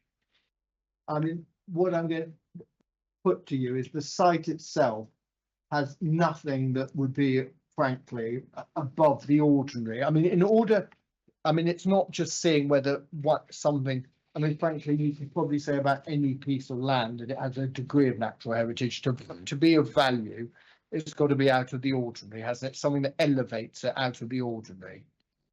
I'm not sure it goes as far to say out of the ordinary, and it needs to Okay. have some Well, diversity and richness to it. well, yes, but if you have 9 ordinaries, for argument's sake, Mhm. well, everything has 9 ordinaries in a sense by definition, then everything's valued. And the whole purpose of value is to distinguish between something which merits extra protection and something that doesn't, surely. So when you're looking at a criteria, you've got to look at something which, in a sense, elevates it above the ordinary or the mundane or the commonly found. Well, I think the intention is that if there are a number of ordinaries that occur on one site, that gives it greater value. Not so each one individually might not make it highly valued, but if there is a mixture of factors that combine to score on a number of areas, if you like, then a site can be considered to have more value than another, perhaps, where there are only perhaps 1 or 2 factors that come into play. Yeah. In terms of natural heritage, that's one factor. Yeah.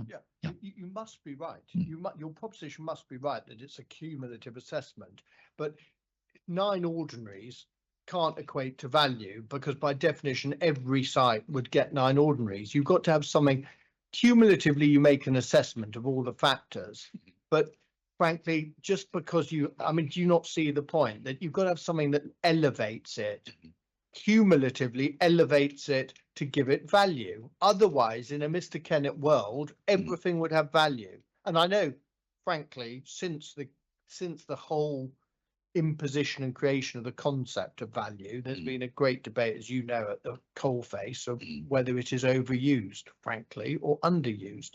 And to make it credible, it is right that things that only justify being valued are badged as being a valued landscape, isn't it? Otherwise, the system. Yes, there is a threshold. Yeah. Now, I'm going to put to you, and in view of the time, and I want to end this before we break, but looking at the natural heritage, cultural heritage, and you've seen Mr. Smith's evidence and we've seen your evidence. I just cannot see, frankly, when one looks at the appeal site, anything, frankly, that justifies your judgments, frankly, on the merits. Because, for example, natural heritage, we know there's no ecological designations of any kind. There's nothing particular on the site currently that elevates it above the ordinary relating to its ecology, is there? I'm not aware of any, no. Cultural heritage, again, nothing, no landmark structures, no landscape with clear evidence of archaeological, historical or cultural interest. And the land's been pummeled and landfilled, hasn't it? It's been emptied, it's been excavated and then filled with rubbish that, frankly, that extraordinary belief of burying waste. I mean, that's what the land has been used for, hasn't it? The land has been used for that, and it's not been restored properly, and it's been neglected. Yeah. Yes. So you answer landscape condition. It's good physical state. This is a piece of land that you broadly accept. You yourself said that the restoration is not that good. Didn't you? That's correct. Yeah. Yes, that's correct. Appreciations. I don't know unless, I mean, normally someone buries someone says Henry II had a ham and cheese pickle sandwich in 1522 or whenever it may be. But here again, no one's contending in terms of associations of any important. I know TV film, maybe in time they'll have an association, but currently landscape, no, you do not contend any notable people, events or arts have been associated with this piece of land, do you? No, I don't. You don't say that the landscape has a strong sense of identity. Do you? The site itself, a strong sense of identity. I mean, as we dealt with all the factors of Marlow. Yes, I think. Then we go on to recreational. Yes, landscape offering recreational opportunities to the footpaths at the moment, but experience of landscape is important. I mean, you're not seriously going to contend that walking through a landfill area means that the landscape is important to those who are currently undertaking recreational opportunities. I mean, actually, the recreational opportunities largely across the site and nearby are created because of the quarrying, aren't they? The water bodies are pure consequences of excavation, aren't they? Yes, they are. They are. And then we get perceptual, scenic, landscapes that appeal to the senses, primarily the visual sense. I mean, again, I'm going to put you, inspector will make a judgment on site, but when you're walking around the site, you are clearly, I mean, this is kind of Wordsworth territory in a way, isn't it? I mean, it appeals to the senses. The blast of traffic from the A404 appeals to the senses, but not in terms of a qualitative sense, are they? The audible traffic is not a positive contribution to this now. And then perceptual, wildness and tranquility, landscape with a strong perceptual value. Again, notably wildness, tranquility and dark skies. We've been through that. No one would say the site is wild. No one would say credibly, would they, Mr. Kennett, it's tranquil. No one would say it's subject to dark skies, would they? No.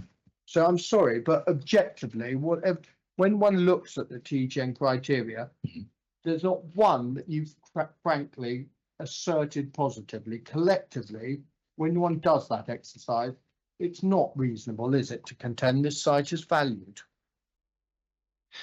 I think where we differ is how we're assessing the site. And if I understand you correctly, you're talking about purely within the red line boundary. In my proof, I make the point that I'm just going to check which paragraph this is now, but considering the site in isolation on a field by field basis is rarely going to demonstrate the range of qualities that the landscape it is part of do. So Okay. my case for the value of this site as part of its surroundings, which is the area that has been quarried in the past, and the remaining fields, Westthorpe House and so on, it is considered in my proof to be part of that landscape where those values arise from. Can we summarise, and we'll end here because we're all desperate for coffee. Can we summarise? In a world where the inspector considers the appeal site, the 36 hectares, and its very immediate surrounds, you would not contend it's valued. You contend it's valued when you marry it with what lies to the south and the north, a wider area, and it forms, you say, an inherent part of that wider landscape. Not particularly talking about to the north, because that's on the north side of the A4 155, the Chilterns National Landscape. So it derives some uplift from that, but in terms of its direct value, if you want to call it that, I'm not talking about north of the A4 155. I'm talking about the mosaic of fields and lakes and wooded edges and so on that comprise the area east of Marlow, if you like, and south of the A4 155. Yeah, but that, again, so your area, you exclude the area to the north, you exclude completely the area to the west. You've basically got a cell which is to the east, the area to Little Marlow, and then up to Winter Hill. Do you include Winter Hill or not? No. So you don't. Not a direct. But I'm putting to you, we've just been. It's that. I mean, it sounds great, but I'm putting to you, we've just been through the site itself. And none of those 9 are hit, frankly, on a fair reading of what you said about those. I just don't understand this mysterious additional area that suddenly magically elevates cumulatively to valued landscape. What is it about the area to the east, the athletics track, the walk to Little Marlow, basic agricultural fields? What is it about that hits the TGN 9 to suddenly elevate you up to value? Because it's an integral part of that landscape. It's surrounded on 3 sides. Sorry. What is an integral part of the landscape? So the site, the red line boundary area, is an integral part of the surrounding landscape. It's surrounded on 3 sides. Certainly plots 4 and 5 are surrounded on 3 sides by lakes and woodlands, for example, and simply taking the site in isolation would almost make it impossible to attribute a range of characteristics that contribute to that value. And that could be same could be true of anything else, any other area that is literally on a field by field basis. So Well, we'll park this on the basis, if the inspector disagrees with you and looks at effectively the appeal site, it is no sensible contention of yours that the appeal site is a valued landscape. Your point is effectively that sensibly she needs to take a wider area, and if she does that, then she would sensibly come to view its value. my case is that it is part of a valued landscape. Well, your case, but we know in the 3 years you've been looking at this, don't we, that for 90% of that time you didn't think it was valued. You do, since you were effectively involved in the appeal. Having given that some consideration, yes, I do think it's part of a valued landscape. Okay. And just so I'm clear, I know we're all on to break now and everyone's probably down for the loo. Yeah. You're saying it's part of a valued landscape, that is the site, Countryside sorry, I'll let you finish. and then to the east of the site, which up to Little Marlow. Mhm. So that includes the sewage works, the athletics track, and then running south, the lakes, down to the Thames. That's what you're saying is Yes, down to the railway or the Thames, yeah. right. Okay, right. Just so I'm clear that that's the bit that you're talking about that's valued. So it's not the national landscape and it's not Winter Hill. No, they have a role in its value, but I'm talking about the direct value of the site. Okay, right. Understood. Thank you. Shall we have a break? Yeah. Just to give you a bit of optimism, I am hopeful of finishing within my 3 hours. I'll be about another hour. Okay, So- super. If there's not many people here today, so should we do 15 minutes? Is that a sufficient time for a brew and a loo break? So we'll come back at 12:05. It's kind of don't speak to any of your party about your evidence, please. And we're adjourned until then. Thank you.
Okay, it's 12:05, so the inquiry is resumed. Harvey, or Quar, as I've been calling him Quar, you'll have been calling him Harvey, and I was like, who's Harvey? Has just informed me that the mics aren't really picking up you when you're not speaking into them. So, but I think you've moved yours forward, Mr. White. So hopefully that should help. Okay. But he said it is picking them up, but not as clear as it perhaps should be picking you up. So just to let you all know, to make sure you're Right. talking into your mics. Would you like to continue? Thank you. Thank you. Mr. Kennett, just we are within sight. I'm going to deal with the policy framework and the future. And then just do an audit of where we are. So those are the 3 topics I want to do before lunch, which agonizingly literally arrived as we came back in. So I stared at it and then had to forego it for another hour. So let's just deal with the can I just go back to reason of refusal 3, please, which is obviously the principal debate, and just to assist the inspector, I just want to spend a moment on this, the policy audit.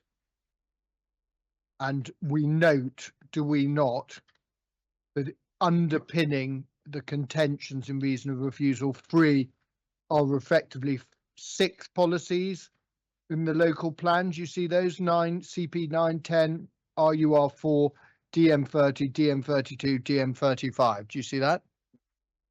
And then we have the references, obviously, to the December 23 NPPF. I think we can pick up what the obviously how those references have gone to new paragraph numbers in the new version. We won't need to take some of that, but could I just ask you to take up the district plan? We're just going to spend literally 10 minutes just having a very brief look at these policies, and that is CD41. And let's logically, I'm going to try and do this logically, start on CP9.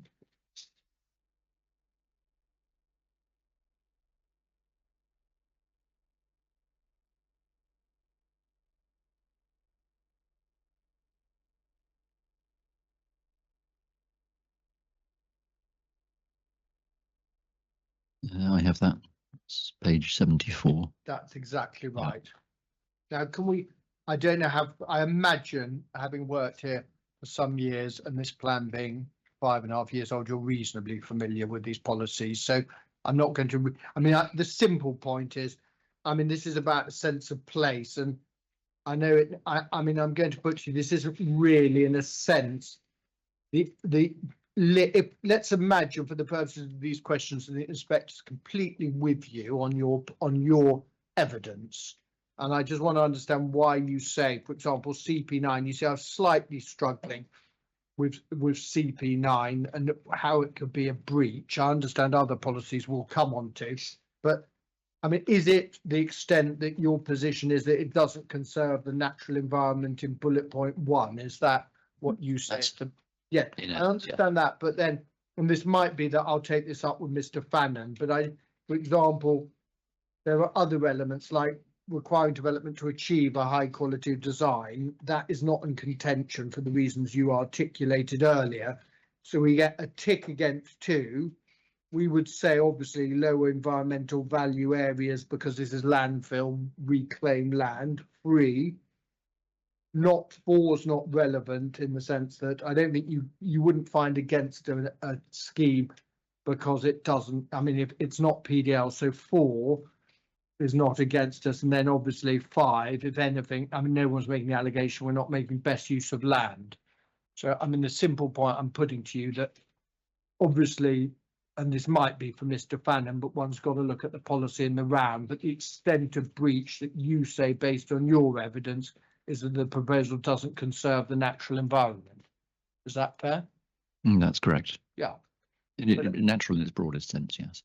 But it's right, isn't it? Really, probably any built development on green field would breach CP9(1), wouldn't it?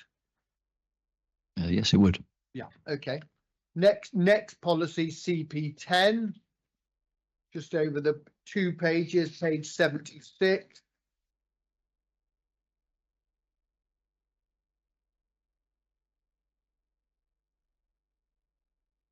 And I'm just again on your case, you went in the light of where, as I understand it, we've got on ecology, and we'll argue about that. I'm just struggling to see on what basis you say the proposal on your evidence breaches. Is it little 1C that it doesn't protect, and well, I mean, there is the whole argument whether little 1 is addressing the setting, but let's assume it is. Is that the point? The allegation is that effectively, inherently, you're harming the setting. Is that the breach of CP10? It's 0.1 of CP10 and harm to the Chilterns AONB national landscape as a result of development in its setting. But then again, well, it's probably not for you, but it's set out, I think, in the Mr. Smith's evidence, there is an agreed 20% biodiversity net gain. So that weighs against 2. But if I'm getting into planning territory, I'll leave that for Mr. Fannin. Okay. It's getting into biodiversity and ecology, which isn't me. No, So 100% it isn't you. Okay, next point. I'll leave RUR4 because that is so clearly in relating to Mr. Fannin, principally. Then let's look at DM30 because that is important.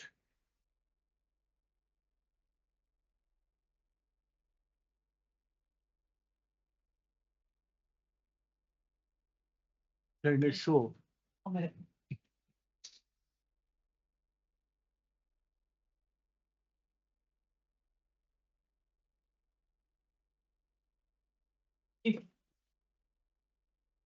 Don't you worry. Continue. Yeah, would you want to check whether the new one's working? Yeah. Yeah. DM30, this is the I mean, we've got Mr. Smith makes this point. Little 3, isn't that 1 and 2 principally relate to land which is within the Chilterns. 1 has within the Chilterns, little 2 has within, and where settings dealt with is number 3, isn't it? that's correct. It's part 3 of this policy, which Yeah. applies, yeah. But development in the setting of the AONB must not have now a significant adverse impact on the natural beauty of the Chilterns area of outstanding natural beauty. Yes.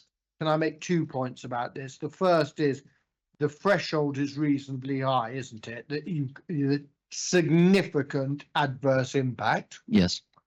Secondly, it's a bit peculiar, isn't it? Because the significant adverse impact is on the natural beauty of the national landscape, but you're dealing by definition with setting. So by definition, you're not actually affecting the natural beauty of the designated area. Not sure how you draw that conclusion in that if the setting is very visible from part of the area of outstanding natural beauty, then it will have a bearing on that perception of beauty from within the national, the AONB national landscape. Okay, all right. Okay, and then okay. I'm just wanted to understand how you see that. Okay. Next point is in relation to DM32, please. The 5th of the 6 policies.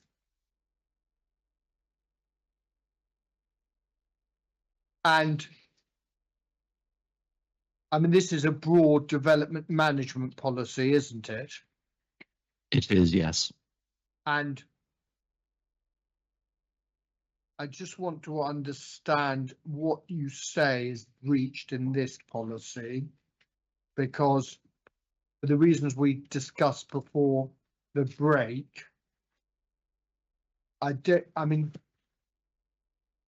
I'm not sure, unless I'm misunderstanding, in relation to 1.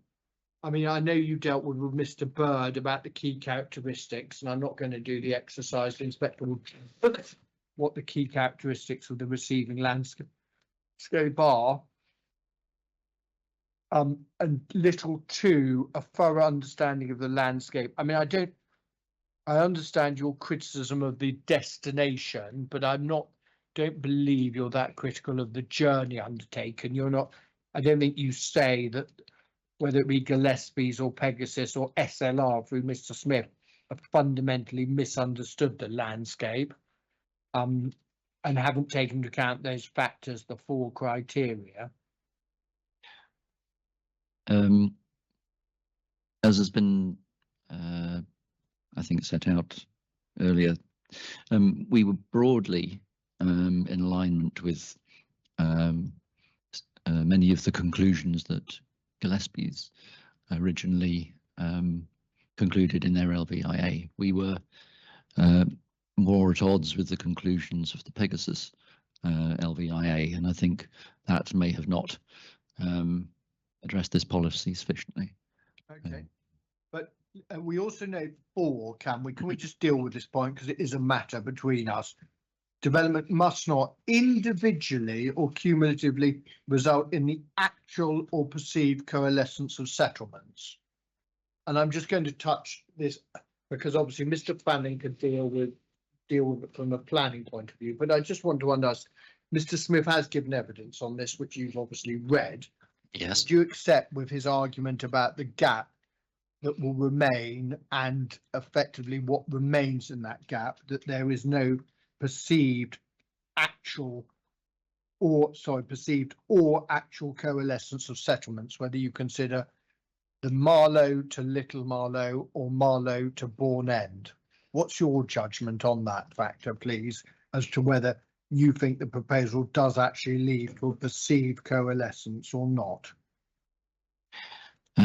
I think I talk about the proposed development as of closing the gap between these settlements, and in Mr. Smith's evidence he gives some percentages for the extent of development in relation to the gaps between those settlements. So I think it amounts to something like 22% of the separation between Marlow and Bourne End, and 48%, I think I'm correct in saying, between Marlow and Little Marlow. So that's sorry, carry on. No, I'm sorry, I interrupted. But you will know there are, when you have 2 settlements, there are some policies that talk about shall not be a reduction in the gap.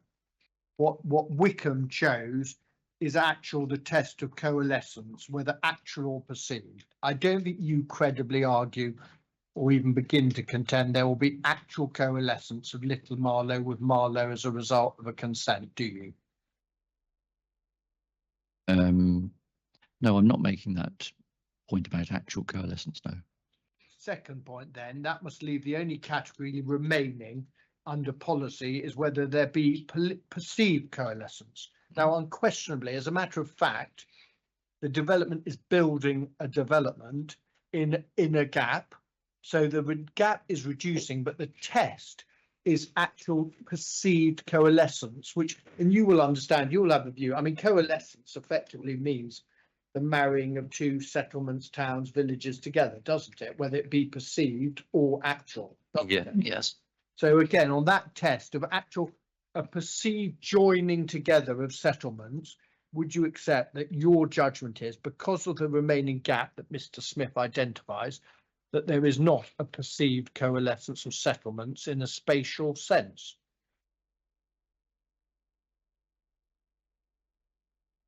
I think it depends on where that perception is being arising. I mean, it'll come into the visual evidence where we see the development in its context, and in some instances appears to close or substantially close the gap between Marlow and Little Marlow, for example. We all understand that, but just for the inspector's note and my understanding, I'm going to press you on this because I want to know whether you, as a result of the development, how you on your site visits have looked at it, and you're obviously Mr. Smith's evidence, is it your judgment that this proposal would breach 4 because there would be a perceived coalescence of settlements between Marlow and Little Marlow? Is that your evidence to this inquiry or not? Because frankly, Mr. Kennett, in the absence of you positively contending that, I'd assume that your judgment was that there would not be perceived coalescence of settlements because you don't contend it in your proof or your.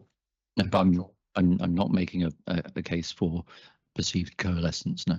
No, that's what I thought, to be fair. So can we agree, because we've agreed on actual, Mm. consequently, it's not part of your evidence. You say there are breaches potentially of DP 32, but it's not your evidence to allege a breach of Little 4.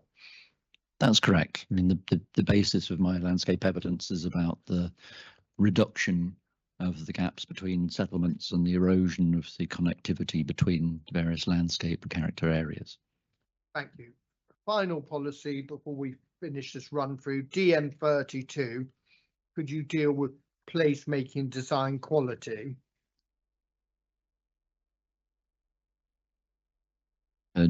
DM 35. Sorry, did I say Yes. 35? Sorry, 35. Yes, please. On page 278. A number beloved of highway engineers. I have that. Again, I'm just fairly.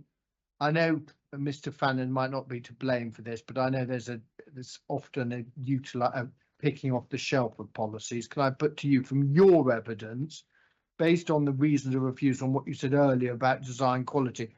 I mean, from your evidence, it's difficult to see what is the breach of DM 35. I know other evidence and other people might contend particular elements, for example, that we need to deal with, like privacy and amenity, but from your evidence, I don't get a sense that you say that anything is breached in DM 35. That's not to say that others don't contend that, but from you, do you positively say that anything's breached? Because for the reasons I asked you earlier about comprehensive approach to site layout, design, robust and legible structure, I don't think you've got any issues, so to speak, with the design.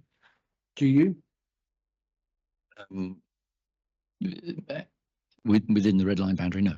Okay, thank you. Right. Can I then please go on to the future, and let's just deal a bit with, there's various topics I just want to deal with under this. We'll come back to your rebuttal, and you're very helpful. You're to be commended, by the way, for D1 and D2, because they're brilliant to provide, for everyone generally, a clear audit for the inspector where everything sits. It was for everybody's benefit. That Yeah, was my own, I must be honest. Right, frankly. Now, you can understand, can we just go, I'm just going to get technical for a moment. And have you got a copy of Clivia? Yes. Could I just ask you to go to para 21? No, sorry, page 21, paragraph 2.24.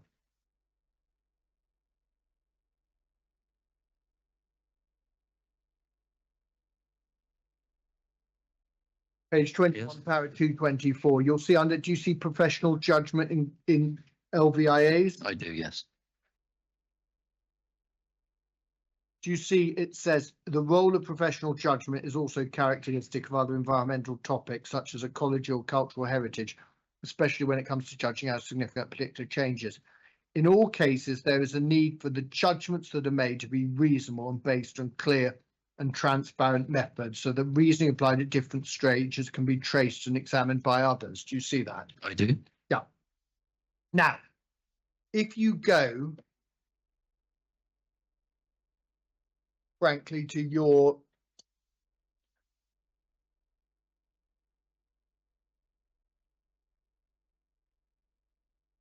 could you take up your D1?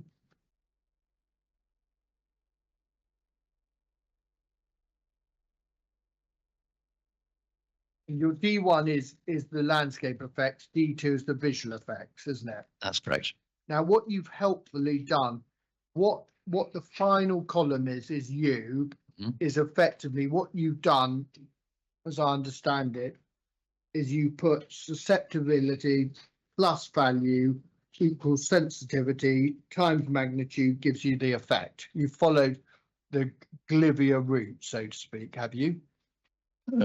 Well, there are two ways of combining those factors. There's the sequential approach, which I think is what you're describing, and there's a sort of more a profile approach, I think it's called, which is where they're not married together in quite that way, but considered collectively and a judgment made. And the inspector and I'm sure on tenterhooks, which journey do you? Oh, sorry. I've- I have not gone through the sequential approach as much as the more profile, considering them all individually and collectively.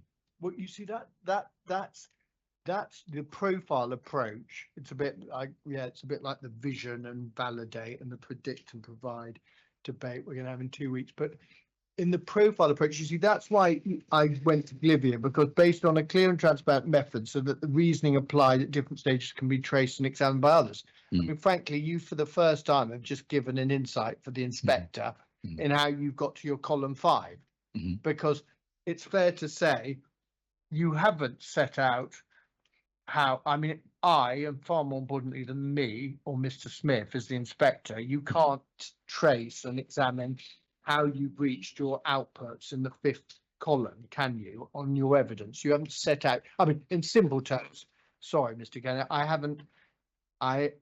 you haven't done anything that I, or more importantly, the inspector can recognise as an LVIA. No, I haven't. No. And I imagine the reason you say you haven't, because you don't need to, because effectively you've used the inputs and judgments reached by 3 other consultants. Well, it would be normal practice for the local authority to produce complete LVIA in order to assess another LVIA that's been submitted. So we would rely on the information in that LVIA and look at how conclusions have been arrived at, and then apply, at least in the first instance, our professional judgment as to whether that seems reasonable. Yeah. You know, Normal practice. Mhm. This, the great in the kind of projects that come across your desk, Mr. Kennett, this is not normal practice in a sense. I mean, is this the biggest scheme you've considered in your professional career? I wouldn't think so, no. Well, tell me what's bigger that you've dealt with. Urban extensions in the Urban Republic extension. Island. Yeah. Okay. Yeah. At 1.7 million square feet of built development. Mhm. I mean, we're talking about, it's certainly in your top 5, isn't it? It's at the top end of the scale. I'm happy to concede that. Yes. But what we note, I mean, going to the weight, because it is important. You see, you've done this profiled approach, but the inspector cannot, I mean, you've got no matrix, you've got no criteria. We don't know, for example, what we do know is you adopt, I think, Gillespie, that major, moderate, you take the view as significant effects. Yes.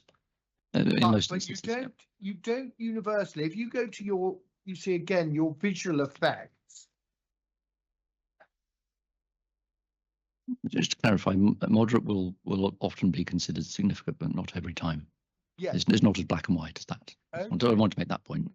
No, but that's the point. We don't know. To be honest, you don't know where your threshold does lie, frankly, of what is significant, because you don't set it out, do you? I mean, I don't know. Far less important is my view, but the inspector, because what she's got, I mean, let's just deal with what we've got. We've got Mr. Smith's done an LVIA, hasn't he? That you've identified yesterday in your examination chief. One noteworthy point about your examination chief and your rebuttal, I don't see a single point of criticism of Mr. Smith's methodology or the SLR. I mean, Appendix B is one of the most detailed expressions of methodology, isn't it? I mean, it sets out in chapter and verse the SLR and the Mr. Smith approach to carrying out an LVIA, doesn't it? It does. Yeah. And not once in your examination chief or your rebuttal do you take issue with the process that's been followed. I know you disagree on outputs and the effects, but process, you didn't say, I'm surprised, for example, the SLR criteria on sensitivity puts the threshold there, or on susceptibility, the threshold's there, or that's included. There's no attempt to criticize the SLR methodology, is there? No, I mean, it's not essential to set, there are no given thresholds for these. So, But the inspector can note there is no dispute between the parties on the methodology employed by SLR in reaching the judgments that Mr. Smith relies on. No, thank you. So then we go on by comparison to you. You have no methodology, and I'm not being, the inspector will reach a judgment. I mean, the inspector's incredibly familiar, I'm sure, with what LPAs normally do and what they don't do. And your point is, it's not normal practice for LVIAs to do their own LVIA, and effectively you're parasitic on the methodology undertaken by others. I don't mean that, sorry, I didn't mean that. I saw your smile. Twice a For word. those, I'm not being critical, but you've taken the view that you will effectively utilize the methodology of others. And I imagine, just so I'm giving you a chance, in your 5th column, you put that together in the light of Gillespie's, Pegasus and SLR, didn't you? So what do you mean in the light of? Well, you had in front of you 3 LVIAs dealing with this development. Yes. And just in that, the process in reaching those judgments, whose methodology did you follow? Was it a blend of all 3, or was it Gillespie's alone, or was it Pegasus alone? No, I mean, the one opportunity we had to agree a methodology with anybody was with Gillespie's. And so I would take from that we were in agreement with that approach Okay. in broad terms. So so that is, a reflection of how we have looked at it as well. So going back, so your methodology effectively is that of Gillespie's, Yes. but in relation to, could you just go to your viewpoints? Because I thought you might say that. In relation, I thought Gillespie's, do you see bold equals significant? Do you see that? Under your, on the heading of your D2, comparative assessment of residual visual effects. Do you see under that you've got 4th line down, significant effects are shown in bold type? Yes. Do you see under Gillespie's, let's look, for example, at the first 3 categories on recreational users. Do you see moderate, adverse, or the first 4 columns under recreational users on Gillespie's, where moderate, adverse, that's in bold to identify significant effects, isn't it? Yes. Gillespie's methodology is a moderate, adverse, is significant, hence why you've got it in bold. Yes. And then we go across to you, effectively. Do you notice that walkers on permissive, walkers on public footpath 21 / east of Westport Park Lane, you've got from viewpoint O a moderate adverse. Not in bold. Yes, that's correct. Yep. And the same under viewpoint N, moderate adverse, not in bold.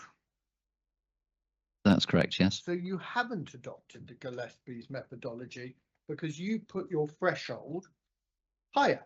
I mean, I know I'm making a point, frankly, against myself in a way, because we prefer where you put significant, frankly, in a way. But the simple point is you haven't adopted their methodology because you have decided I'm actually going to tweak Gillespie's, and my significant is basically everything above and including major moderate. I have followed the principles of the Gillespie methodology, and one part of that, very important part of that, is the professional judgments that are made, and that will come into, in particular, magnitude of change, for example, making judgments about that.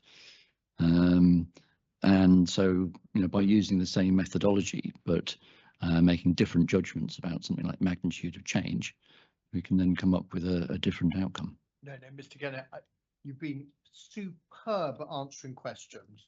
You're in my top 5 for answering questions.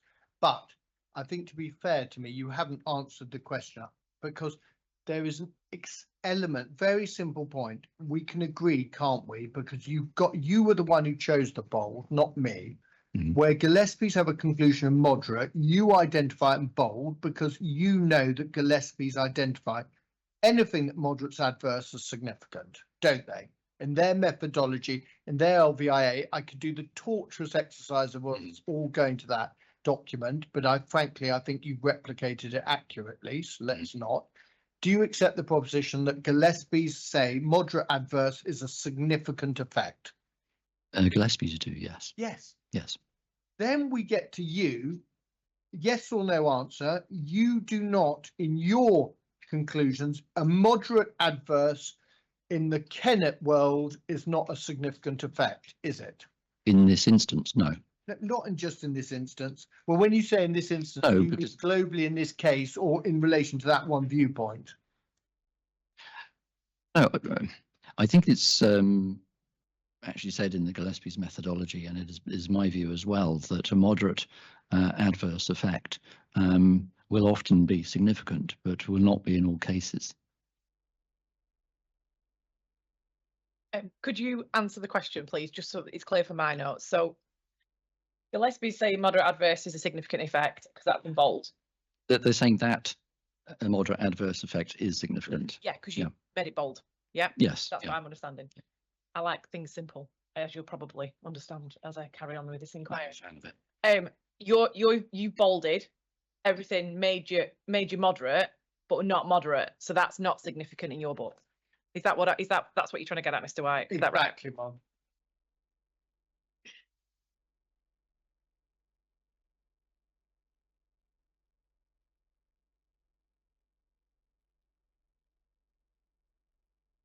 Okay, in the visual effects, I haven't any moderate adverse effects that are significant. I think that's But Okay. but then you could. Though to be fair, West Hope Park residents does say moderate adverse, but then Gillespie's didn't assess that, so I don't know where that lies on the stick, if you will. But you're on the visuals. You see, then you go on. I mean, the peculiarity is then you go like example for vehicular users.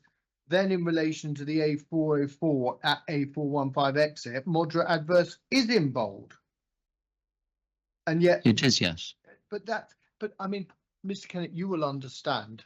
I mean, I don't know whether there are errors in this table, but there lies madness that you can be significant effect within the same tier of the Glivia methodology. You can have a moderate adverse, which sometimes you say is significant and sometimes you say is not significant. I mean, that is not Glivia compliant, isn't it? Is it? I mean, you can't have the same tier, but in different circumstances, in different contexts.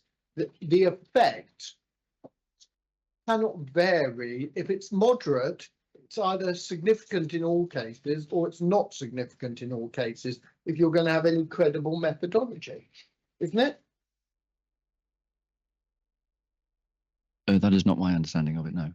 Okay, so you think, as you've done in this table, Mhm. certain moderate adverse can be cross the threshold of significant and certain moderate adverse is not significant. But even if you were right, which I'm putting to you the proposition, this is a material departure from Glivia.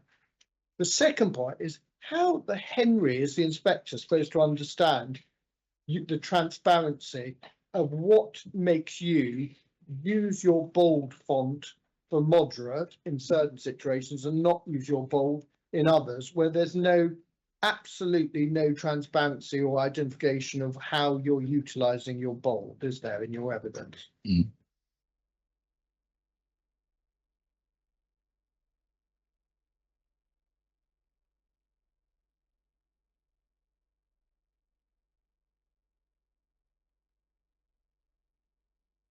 It's my view that the factors that come into play is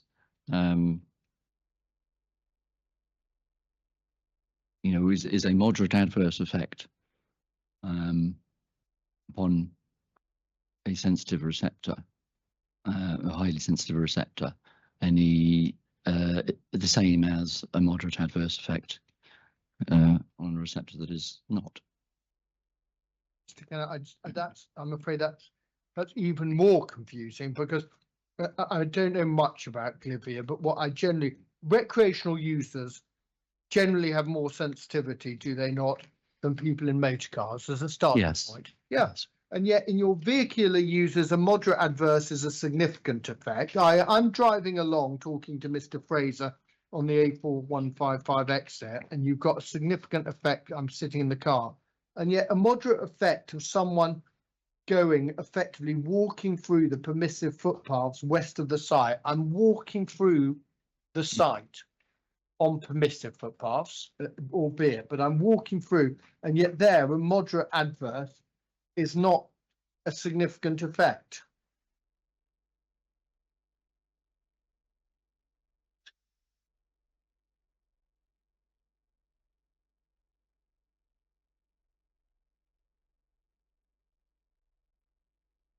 I think that might be an error in highlighting that as bold in that instance.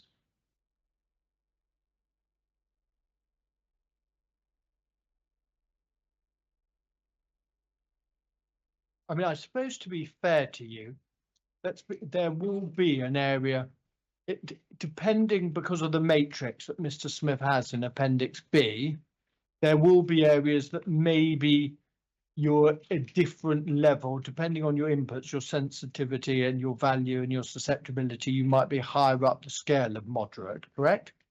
That's the gist of it, yes. Yeah, but the point, but with you, I mean, to be fair to the inspector, because she hasn't got access to your sensitivity or susceptibility or magnitude, because you don't do that exercise, she's got no way of telling what lies behind the use of the bold, has she? Well, the You're saying some of the bold might not be correct as well. Do you want to think about that? I will double Because check that. Obviously, Mr. White's already picked up one that's not bold. You just said that another one might not be right. So I'd rather the evidence that you're giving was right. I appreciate that. I mean, recreational walkers on the permissive path, I would expect it to a moderate adverse effect to be significant.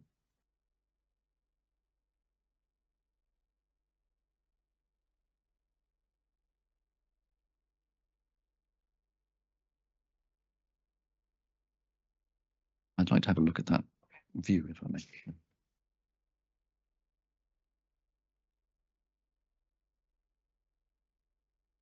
Yes.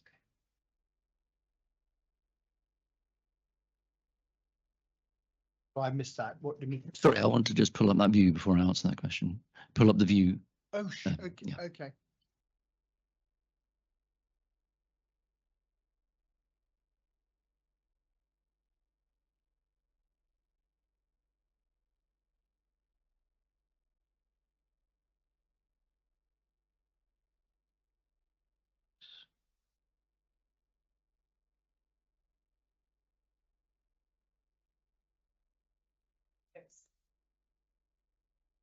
DD2 106 ZE. I'm rolling with him. Basically on the first day.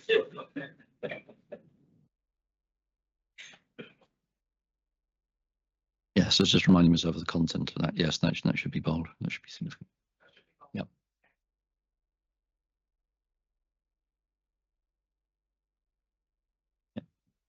So, Mr. Kennett, can we go back? Could you take up D1, please?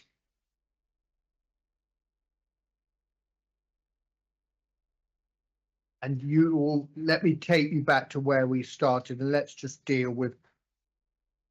We basically broadly, this table, what it does is it identifies Mr. Smith, as I said to you earlier, we've got 16 receptors generally, and which you two disagree on 3 of them in terms of landscape receptors and landscape character effects, correct? Yeah, that's right, yes. Now, can I just look, there's within the landscape character of the appeal site, an immediate context within the Thames floodplain landscape character area, the immediate context. I mean, you're not at the highest, notwithstanding 1.7 million square feet.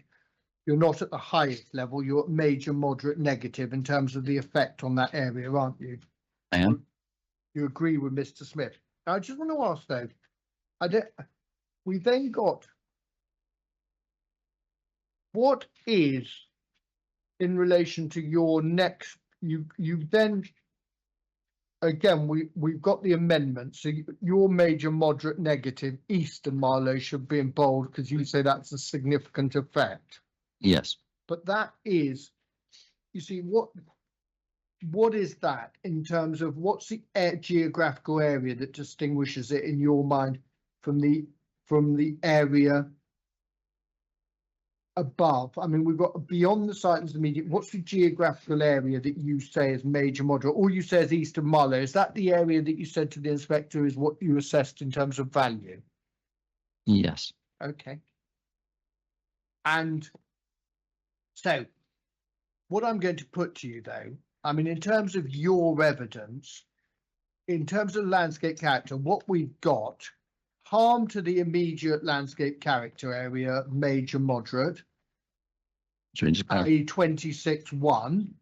Yes. We've got a moderate negative to the Thames Valley Slope LCA, moderate negative. And Yes. then we've got moderate negative to Winter Hill.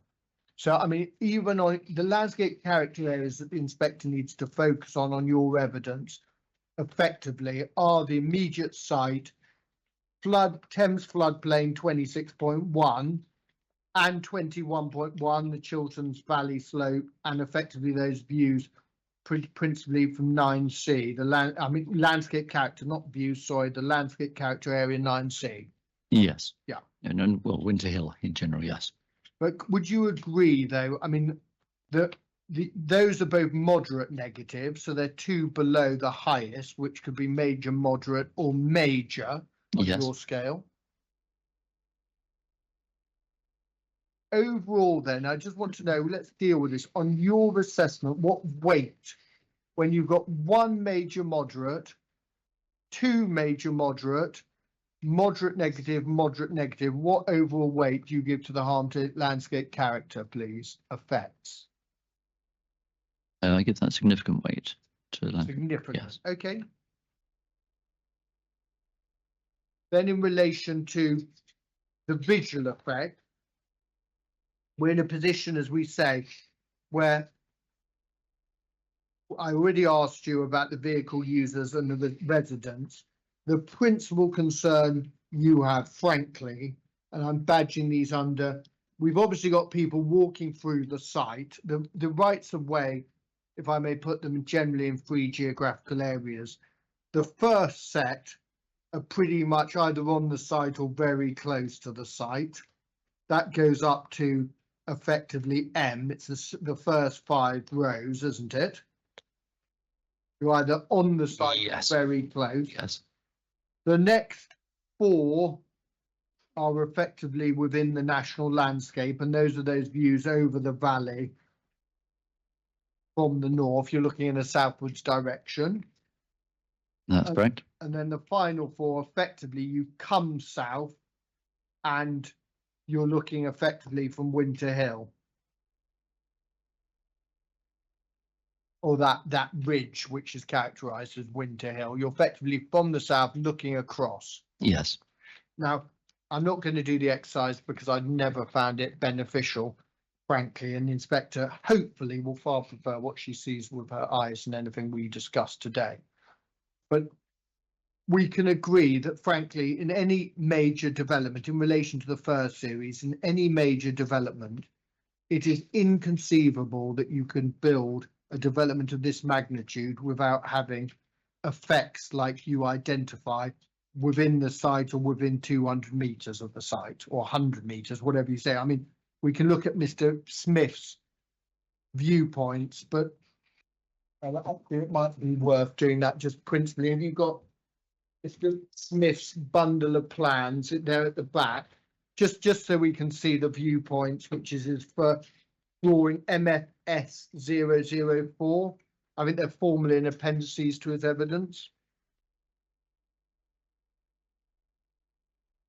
I haven't got a printed copy of that actually, so I just need the CD reference.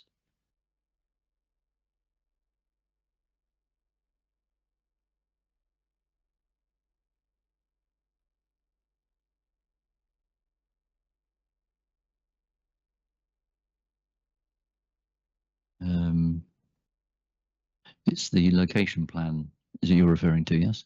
Yeah, it's a viewpoint location plan, exactly.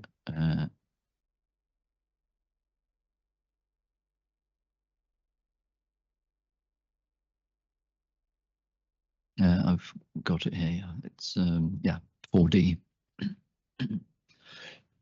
Tell me when you've got that. All right. It should have little blue dots across it which show the viewpoint location. Yes, I have that in front of me now. Right.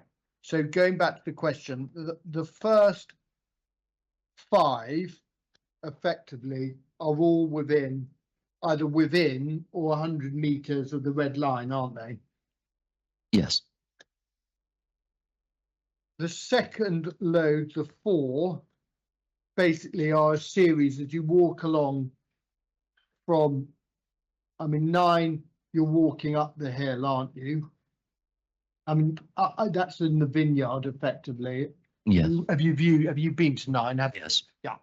And frankly, from 9 on any basis, and Mr. Smith and I enjoyed this view last week, you're clearly, as one can see, you've got a significant view of the settlement of Marlow, haven't you, as well as the appeal site. Visible from there, yes. The same in relation to P5 and V. You've got at all times you perceive the settlement of Marlow, don't you? The edge of it, yes. Yep, the edge of it. 3, absolutely the same. At all times you can see Marlow, you can see Marlow International, you can see the roofs that form part of the Globe Business Park, can't you? I believe so, yes. And the same for 4 as well. There you'll move it. In a sense, 4, because of the topography of Marlow, which sits in the valley, as you go around, the further east you go, the more perspective you get of the depth of Marlow, don't you? That is true, I think, yes. And then in relation to, let's cross the Thames, and in relation to SRQ 8 and K, which effectively principally the ones you deal with in the final 4, again, all points, you do see the site, but you also read the eastern edge of Marlow, don't you?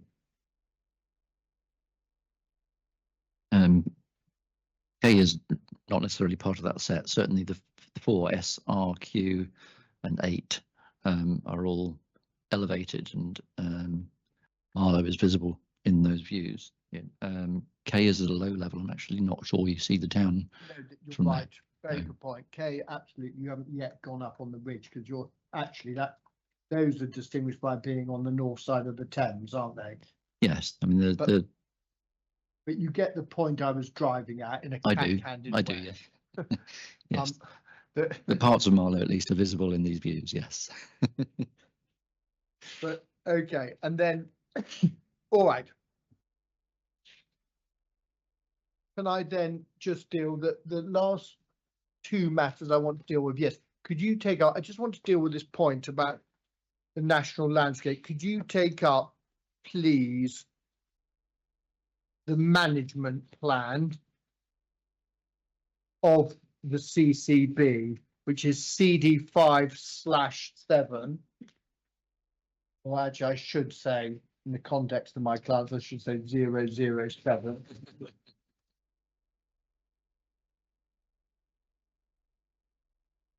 Okay, I have that open. CD5007.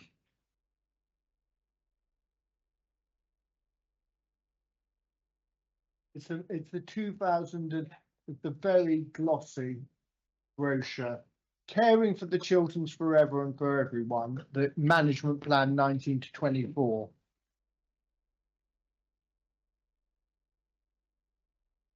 And I just wanted to go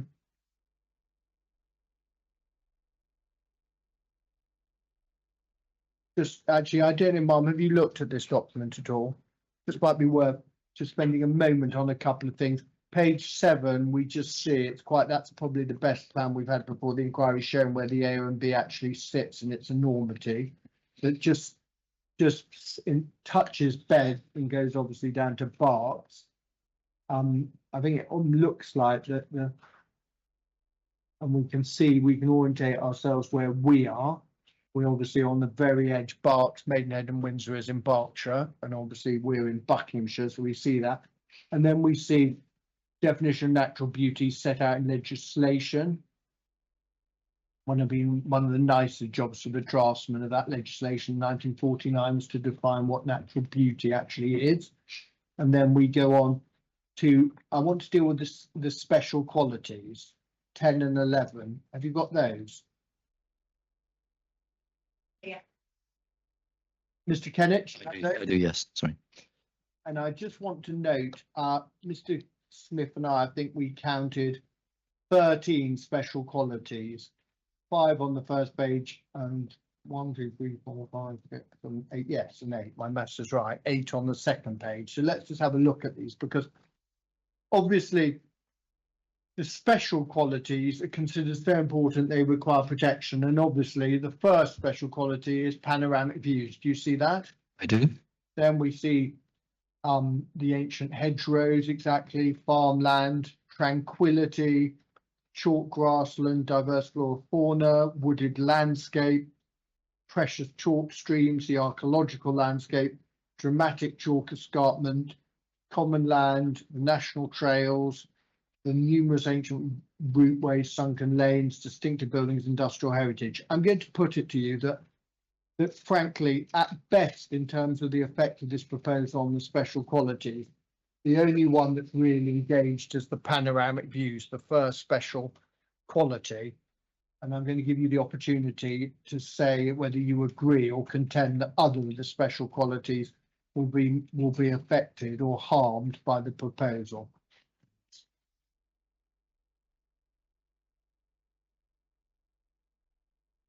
I agree that the panoramic views are not in doubt that that's a special quality that applies here. I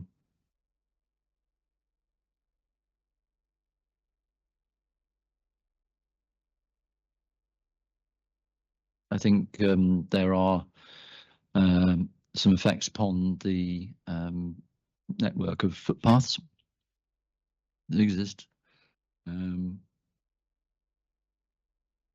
Sorry, which part are you in the dense network of rights of way? Yes, I am. But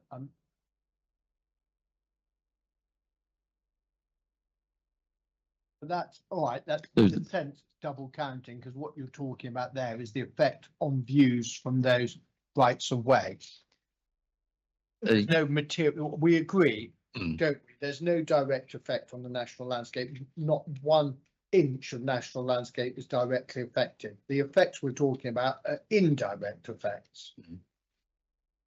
Isn't that right? Sorry, can I be? That is true. I'm only hesitating because there is mitigation planting as part of the scheme that's within the national landscape. Completely, but again, we've been down this road. I don't see any concern, and in any event, I haven't looked at the conditions in great detail, but the idea that you would approve, no doubt Mr. Fannin will say in time, if what you would perceive as a shame if there is permission granted, oh, we're now going to get, details of landscaping. And the idea that you'd approve a landscaping scheme in that area that you thought was harmful to the national landscape is inconceivable, isn't it? Oh, yes, no, I'm saying there is an element of the development in the national landscape, but it's not something I'm contesting harm from. Yeah, no. exactly. So going back to the special qualities, I mean, the inspectors heard a lot, obviously, at this inquiry about the national landscape, a lot from CCB in their representations. I'm putting to you on a fair and reasonable basis, and I think you're agreeing, at best, 2 special qualities are affected. I've said I accuse you in a degree of double counting because I can't see there's any direct effect on the public rights of way, save the views, which are kept the first special quality. At most, even on your case, only 2 special qualities out of 13 of the A and B are affected if planning permission is granted. Is that fair? On your evidence? Yes, I think that's fair. Thank you.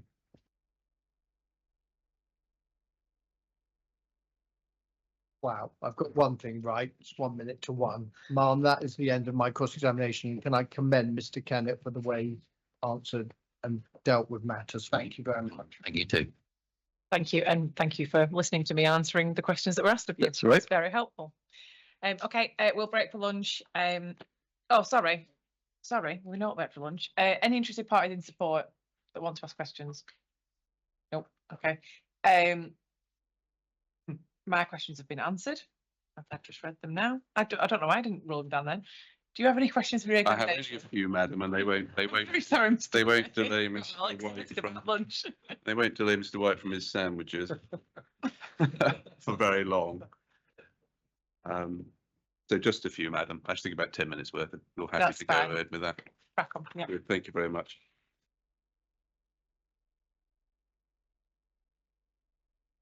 In terms of the landscape effects, you were asked about those, and it was put to you that in terms of the differences between you, they were not significant in number, and you said yes. There is some difference in terms of the level of effects.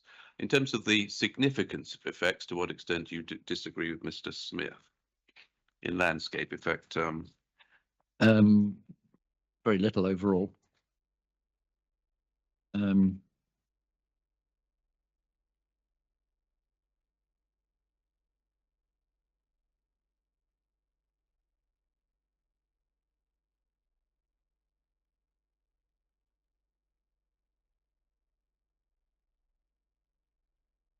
I think it's fair to say that we are in agreement in terms of some of the landscape effects, such as the landscape character of the Peel site and its immediate surroundings, and there is mostly a narrow degree of difference in our opinion of the scale of effects. So principally the Thames Valley slope and the Winter Hill landscapes, for example. We are relatively close on the scale, but we are of the view that the moderate effects are significant. Mr. Smith rates them at a lower scale and not significant. And just while we're on the moderate and significant issue, we could go here, please, to the Gillespie's methodology, which you referred to. And I think if we go to C, core document 1227J.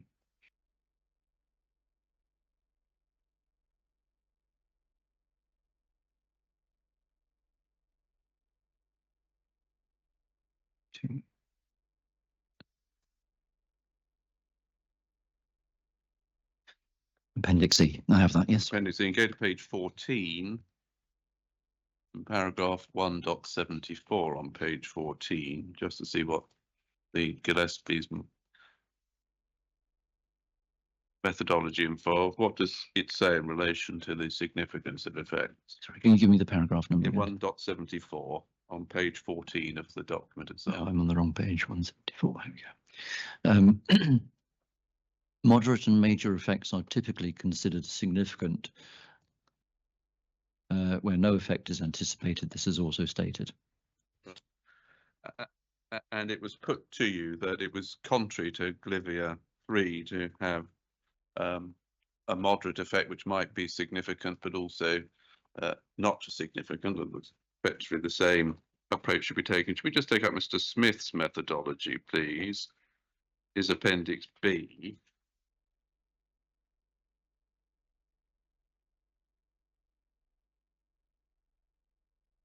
Page B10. Sorry, where are you? It's Appendix B to Mr. Smith's brief in the section B.2.10 on page B10,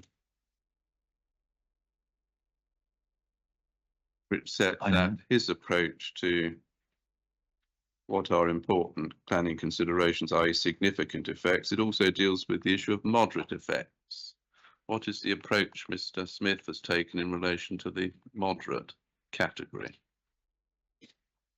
Moderate effects are not generally considered to be important planning considerations, stroke significant effects, although the assessor may conclude that some moderate effects could constitute significant effects in certain circumstances. For example, there may be a concentration of several moderate effects in one location, or a moderate effect may occur for a particularly sensitive receptor or be of a particularly high magnitude.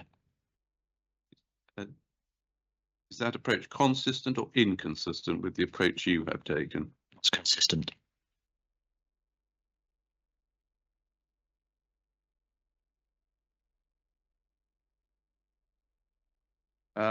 Then I think I want to just go back. You were asked questions about the design, and you indicated that your concern was the form and scale of the proposed development. Can we just here go to, I think, the final of your consultation responses, which is CD3 014.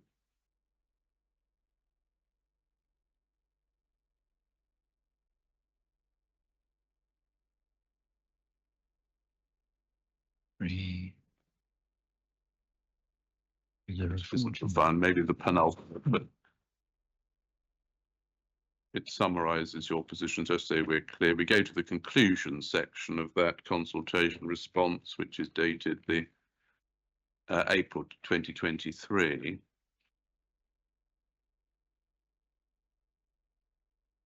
think there's a ghost in the cupboard.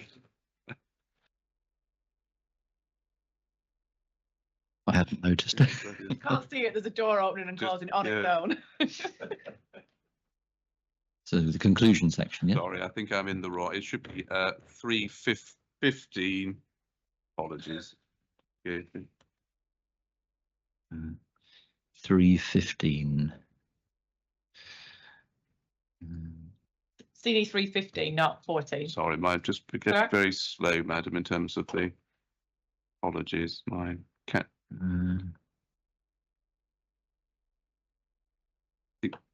But perhaps the easiest way, it's not coming up. But in terms of your concerns in relation to the scale and form of the development, what are they in landscape terms? Easiest way to deal with it.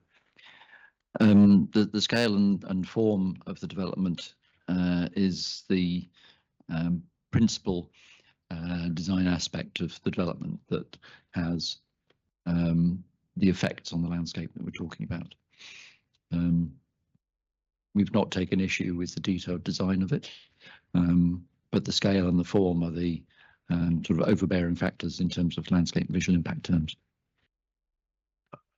And it was put to you then that 40% of the, only 40% of the site would be occupied by permanent buildings. 60% of the site would not be occupied by permanent buildings. What is the consequence in terms of the landscape effects of concentrating the development to the north of the site in the form and scale that it is in landscape and visual terms? Well, almost all of the built development is located in the northern portion of the site, and that's reflected in comments that I've made in my evidence and proof about the density of development and the massing and the scale.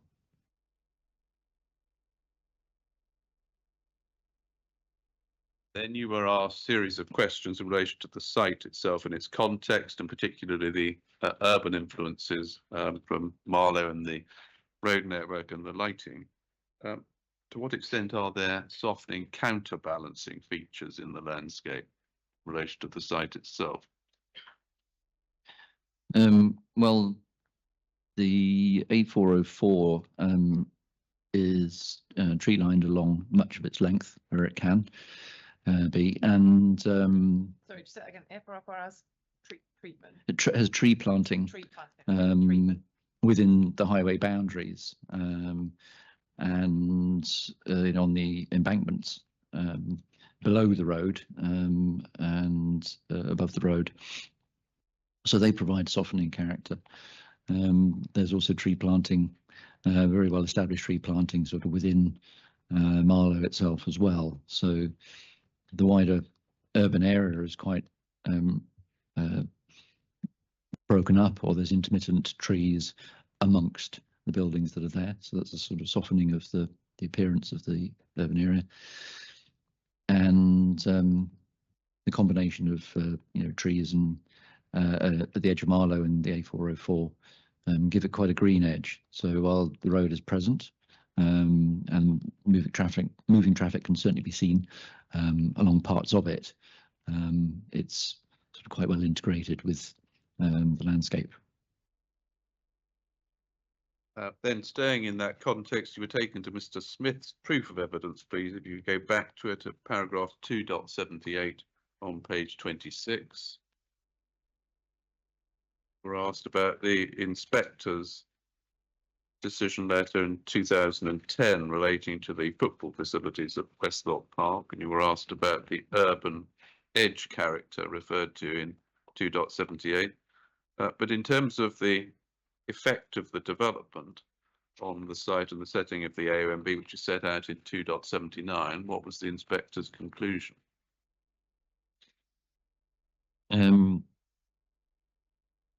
I noted when we were reading that the 278 goes on to say about the urban area spreading into the area between Marlow and Little Marlow. And on 279, it says the proposal would add to the built form in the valley and reinforce the urban fringe character, reducing the integrity of the landscape to the detriment of the open rural character of fields and lakes.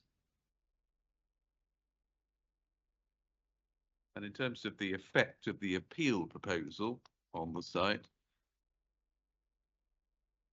what is your judgment as to its effect? Well, I would draw a similar conclusion, that the what is clearly a distinct urban edge to Marlow at the moment would then extend eastwards and establish more of an urban fringe character within the area of the site and its surroundings, and that would be to the detriment of the character of that area as it currently is.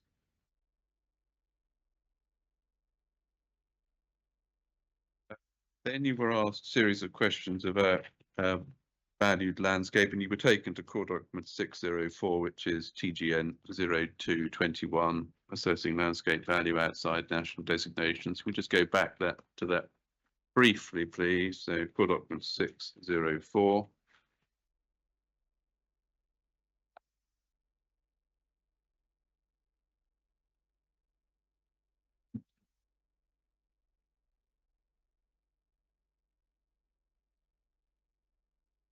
I have that. And you explained in your view, you don't just focus on the site itself, you look to see how it relates to its context in landscape terms. And if we go to page 12 of the technical guidance note, first main bullet on that page, what is the guidance in relation to It says when assessment?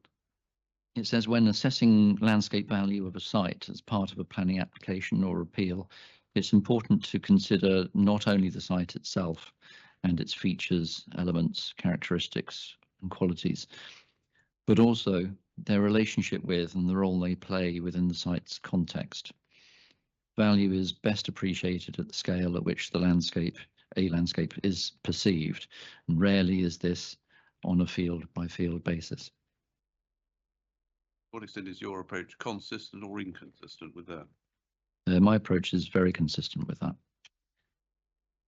I think final point, which is in relation to the issue of coalescence, and you said your issue in relation was the character of the landscape and relationship between settlements. If we just go and put that in context in your main proof of evidence, please, page 26.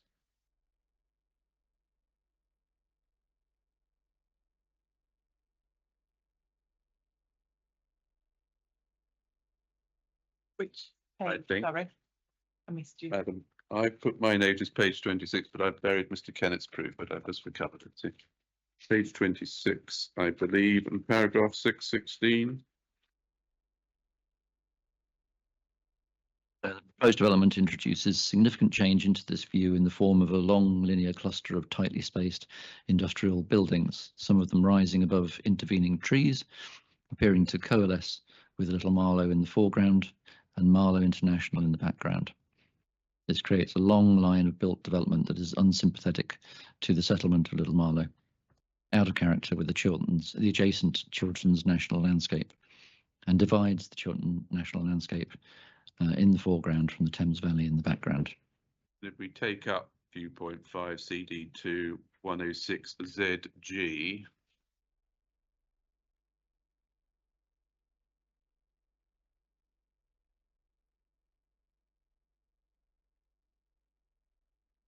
You could just explain your concern in relation to that in landscape terms.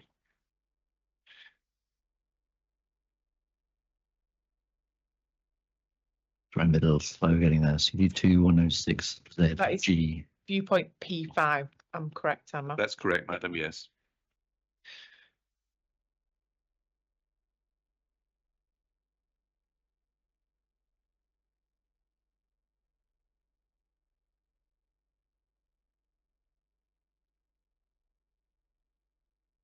Right, I have that.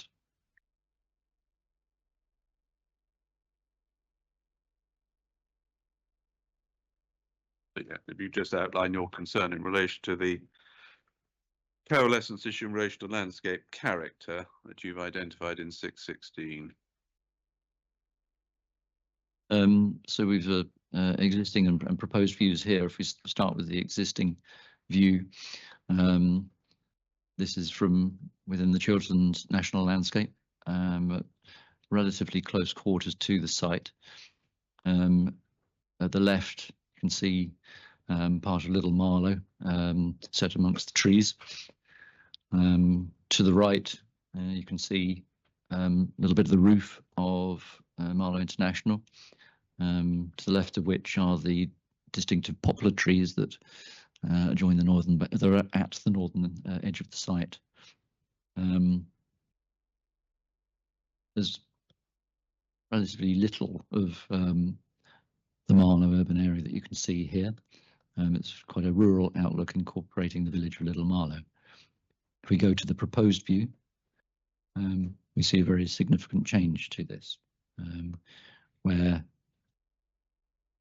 buildings are within the development are clearly visible, particularly at the centre and right of this view, extending towards Marlow. And the rooftops of buildings sit a little bit behind the trees beyond Little Marlow, more towards the left. So that's a very significant change to the amount of built development and the character of built development in that view.